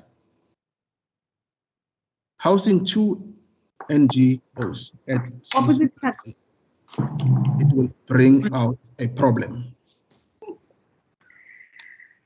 Do you have any comment on that, doctor? Merely judgment there before I make a move. Can you please mute yourself? Well, yeah. Now that as we go through it, I hear that statement makes sense. Yeah. It's just unfortunate that I don't recollect the meeting, but it makes sense. It would be an acceptable statement retrospectively now.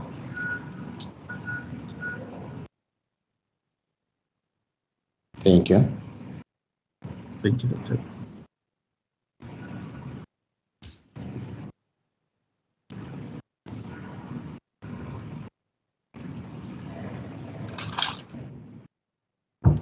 Continue. As a court basis, my lady. Now, doctor, as you've just said now that the statement makes sense retrospectively, so do you remember that Ms. Nyatu mentioned it to you? No, I really don't remember the incidents of that day. I really need to be reminded.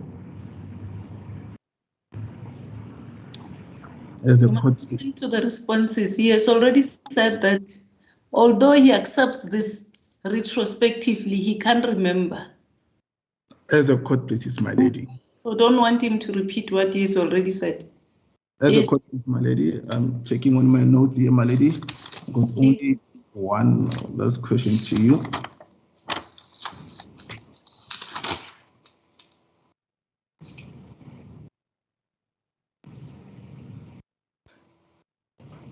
Doctor, I want us now to go to page 17952.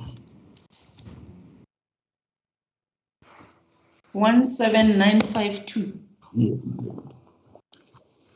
17592. 17592. Hold on.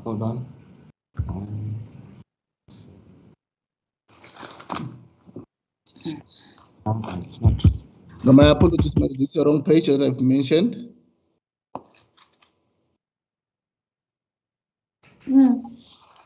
What page is it? 17592. He says it's the wrong page. We're just waiting to hear the number of the page that he wants to refer you to. That's a please, my lady. Just going to.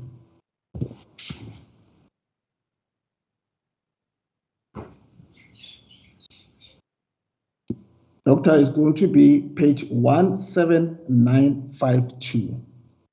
17952. That's the same page. It has got Baragwanath Hospital records.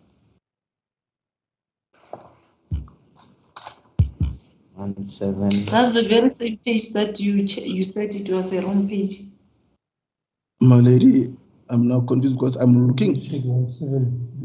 The case. 952.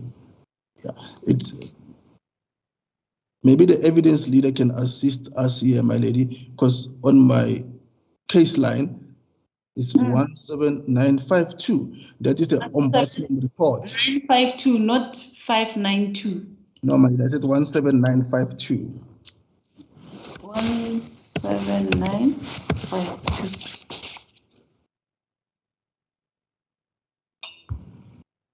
Yes, okay. Do you have it, doctor? Yes, it has 2 blocks. The page has 2 blocks. Indeed, so doctor. That is the ombudsman. Just introduce the document to the witness so that he can understand what the document is all about. I'm doing so, my lady. There is a report into the circumstances surrounding the death of mentally ill patient, Gauteng Province, number guns 94, silent death and still counting. This is the ombudsman's report, doctor. Yes. Yes.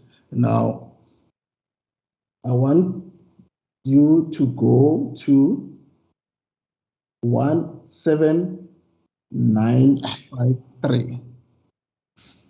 The next page. Indeed, so my lady. 5, yes. It's 1795. On that one, I'm going to count the bullet points, doctor. Which side? On our left-hand side. Okay. Bullet 1, Yes. bullet 2, bullet 3. Yes. Bullet 1, 2, 3. the third one. The third one, my lady, as the court pleases. Starting from May, June, July. Indeed so, my lady.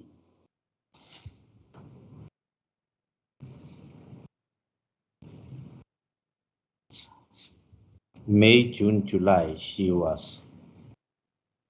Sorry, doctor, this is the information that the ombudsman received from the MEC, Mr. Dani Mahlangu. Oh, okay. Now, I just want you to read that part, doctor, that bullet.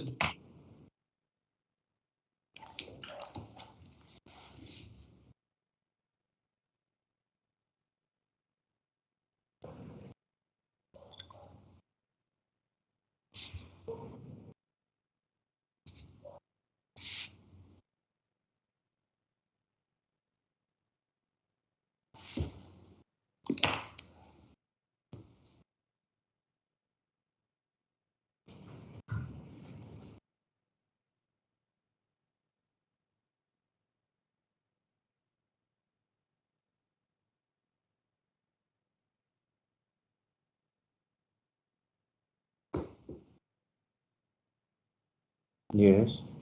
Yes, doctor, my focus, did you read it? Yes, I've had a look at it. Thank you very much, doctor. My focus is where it is mentioned that she went to Cullinan and visited Enka and Siabadinga NGOs and instructed that both share the unused hospital kitchen, build another cold room, one stove, and put in washing machines. An intervention of nurses was also made. Now, doctor, with this paragraph, I want to bring it to you that now NGOs, Siabadinga and Enka were now supposed to share the premises. Do you have any recollection of that? Come again? What is that? They were supposed to share. Does he know? My lady, looking at the statement. What are you saying? I didn't pick that up. My lady, I've referred the doctor to the ombudsman's report. Yes. Yes. Now I want to ask this doctor that, the honorable doctor, that now it is clear that Siabadinga and Enka had to share the space at CRC. Any comment from the doctor, my lady? That's what I wanted to. Yes, I hear and I see the report, but like we agreed earlier on that making the 2 NGOs share space would be a problem. basically, more than anything else, it's more of a human behavior problem that may emanate from that. So yes, that's where we are at. I mean, I have no indication whether these people were willing to work with one another or were at each other's throats. Because if they were at each other's throats, it would bring in lots of problems. Thank you. As a court please, my lady. This might be my last question. I'm just checking on my notes.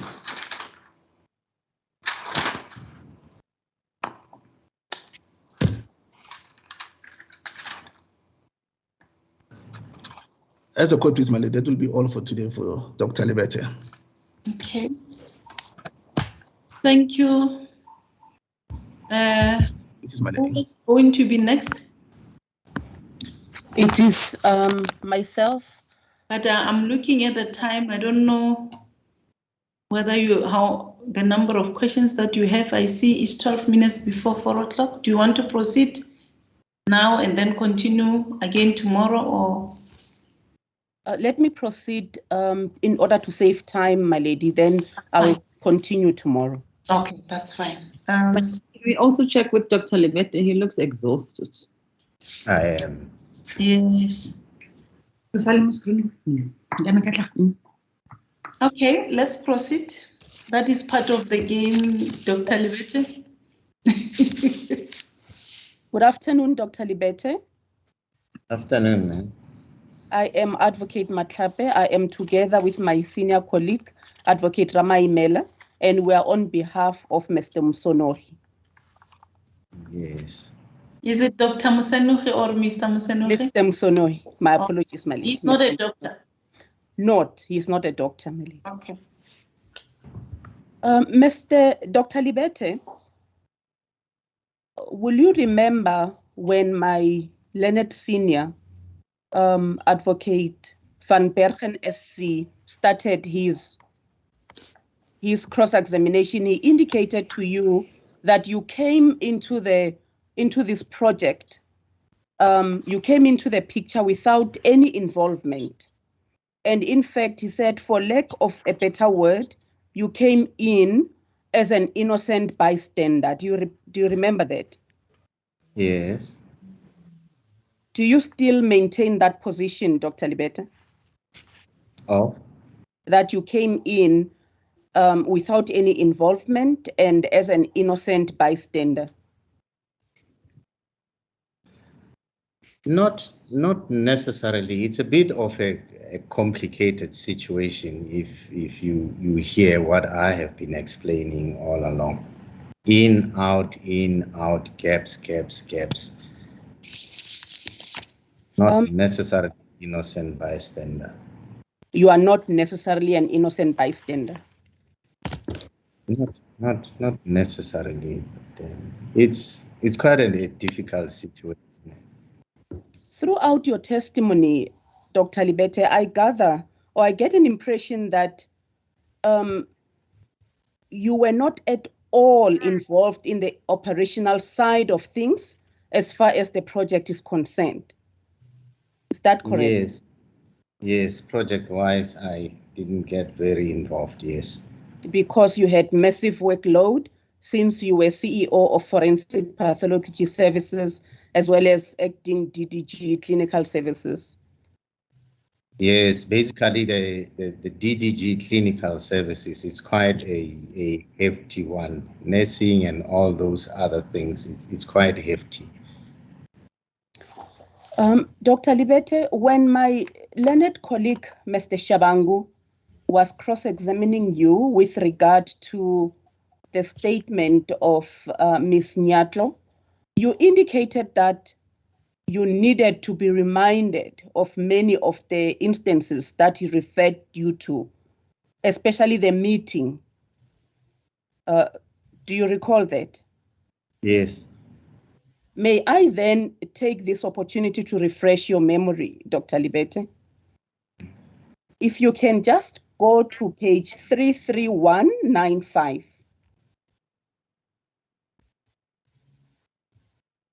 33195, my lady. It is part of those documents that have just been uploaded by Mr. Late.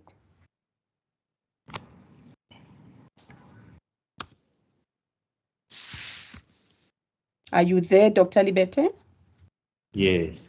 Just to put this document into perspective, this was a comprehensive report that was compiled by Dr. Manamela with regard to the challenges that they were facing with regard to Ms. Nyatlo. That is, the heading is Report on the Challenges Experienced on the Placement of the Mental Health Care Users from Life Esidimeni at the NGO in the Cullinan Care Center premises.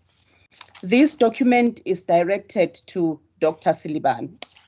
However, if we go to the page that I've referred you to, page 33195, if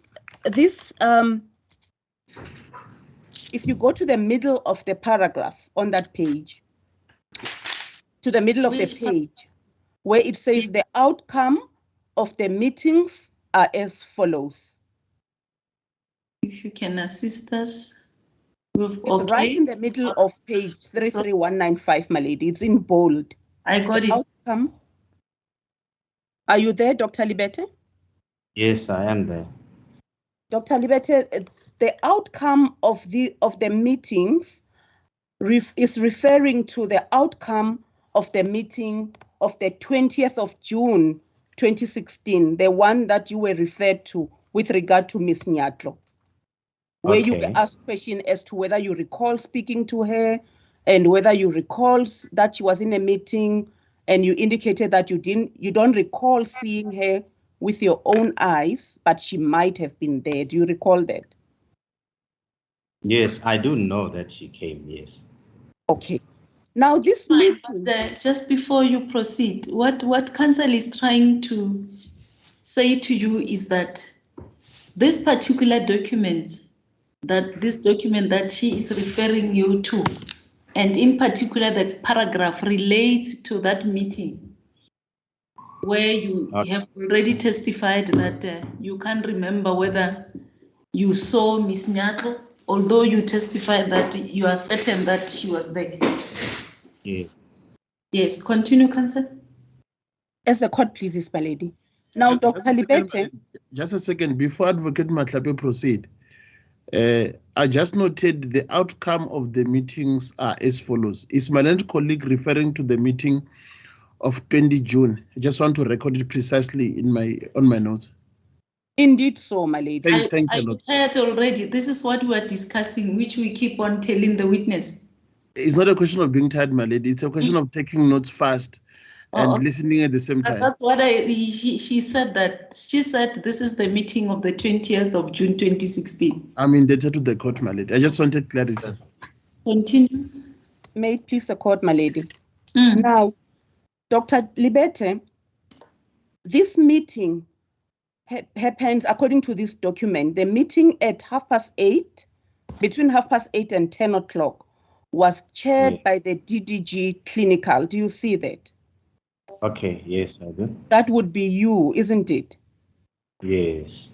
And let me read the first paragraph there. It says, the team provided information and their challenges, including to get hold of the NGO manager and also not having the documents and the name of the NGO Ms. Nyatlo has appointed. Do you see that? Okay, yes. Let us go further. Evidence before this court is that you chaired the meeting, you were at a meeting, but you left. We had not established that you chaired the meeting. Now that's out of the way. So later on that day, between 12:30 and 1730 hours, Mr. Musonoki will come and testify that he indeed chaired the meeting forward on that day because you left. Yes. And if we go over to page 33197, Still on the same document. Just a second. Page 33197. 97, okay. Indeed, so, my lady. Are you there, Dr. Libete? I am there, yes. The paragraph in bold or the sentence in bold in the middle of the page refers to meeting resolutions. Do you see that? Yes. The first sentence there says the DDG later joined the meeting and the resolutions agreed upon were. Do you see that? Yes, I see. So those were the resolutions that were taken. If you can take a moment just to have a look at the resolutions.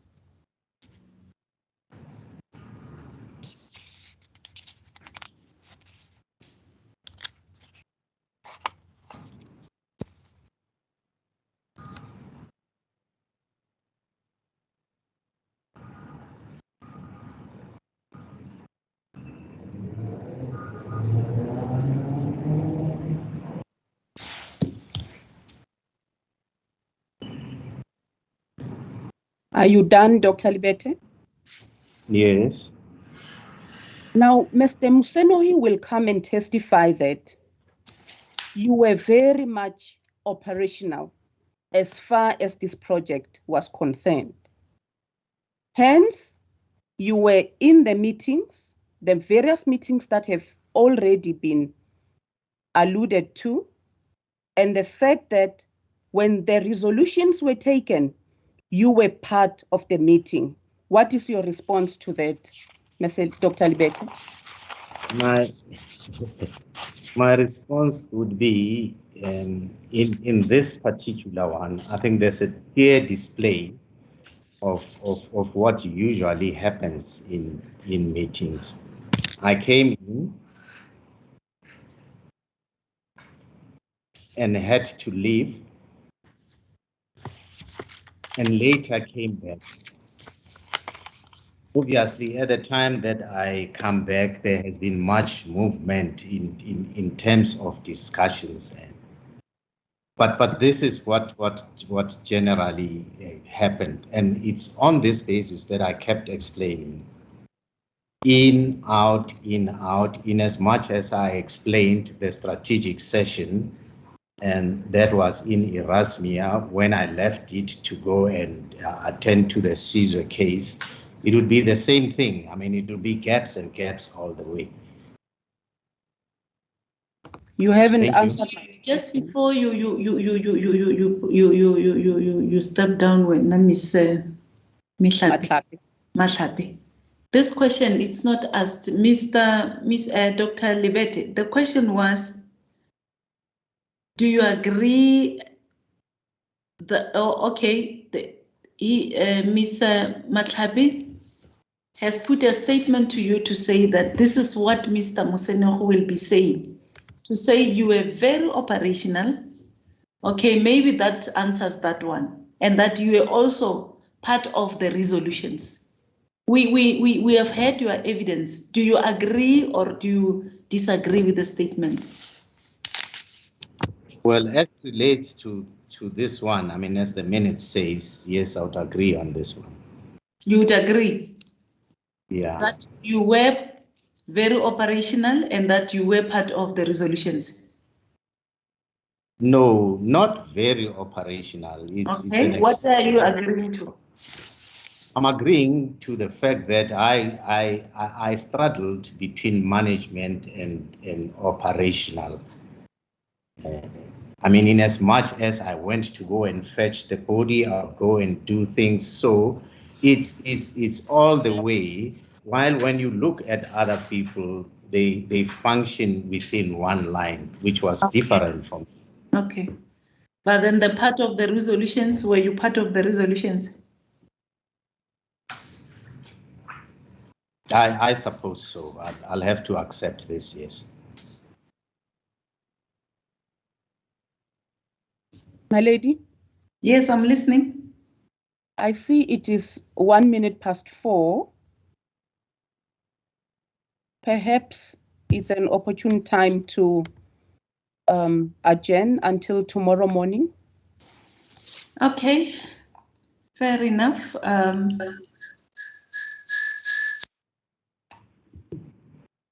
This is the opportune time for us to adjourn until tomorrow morning at 10.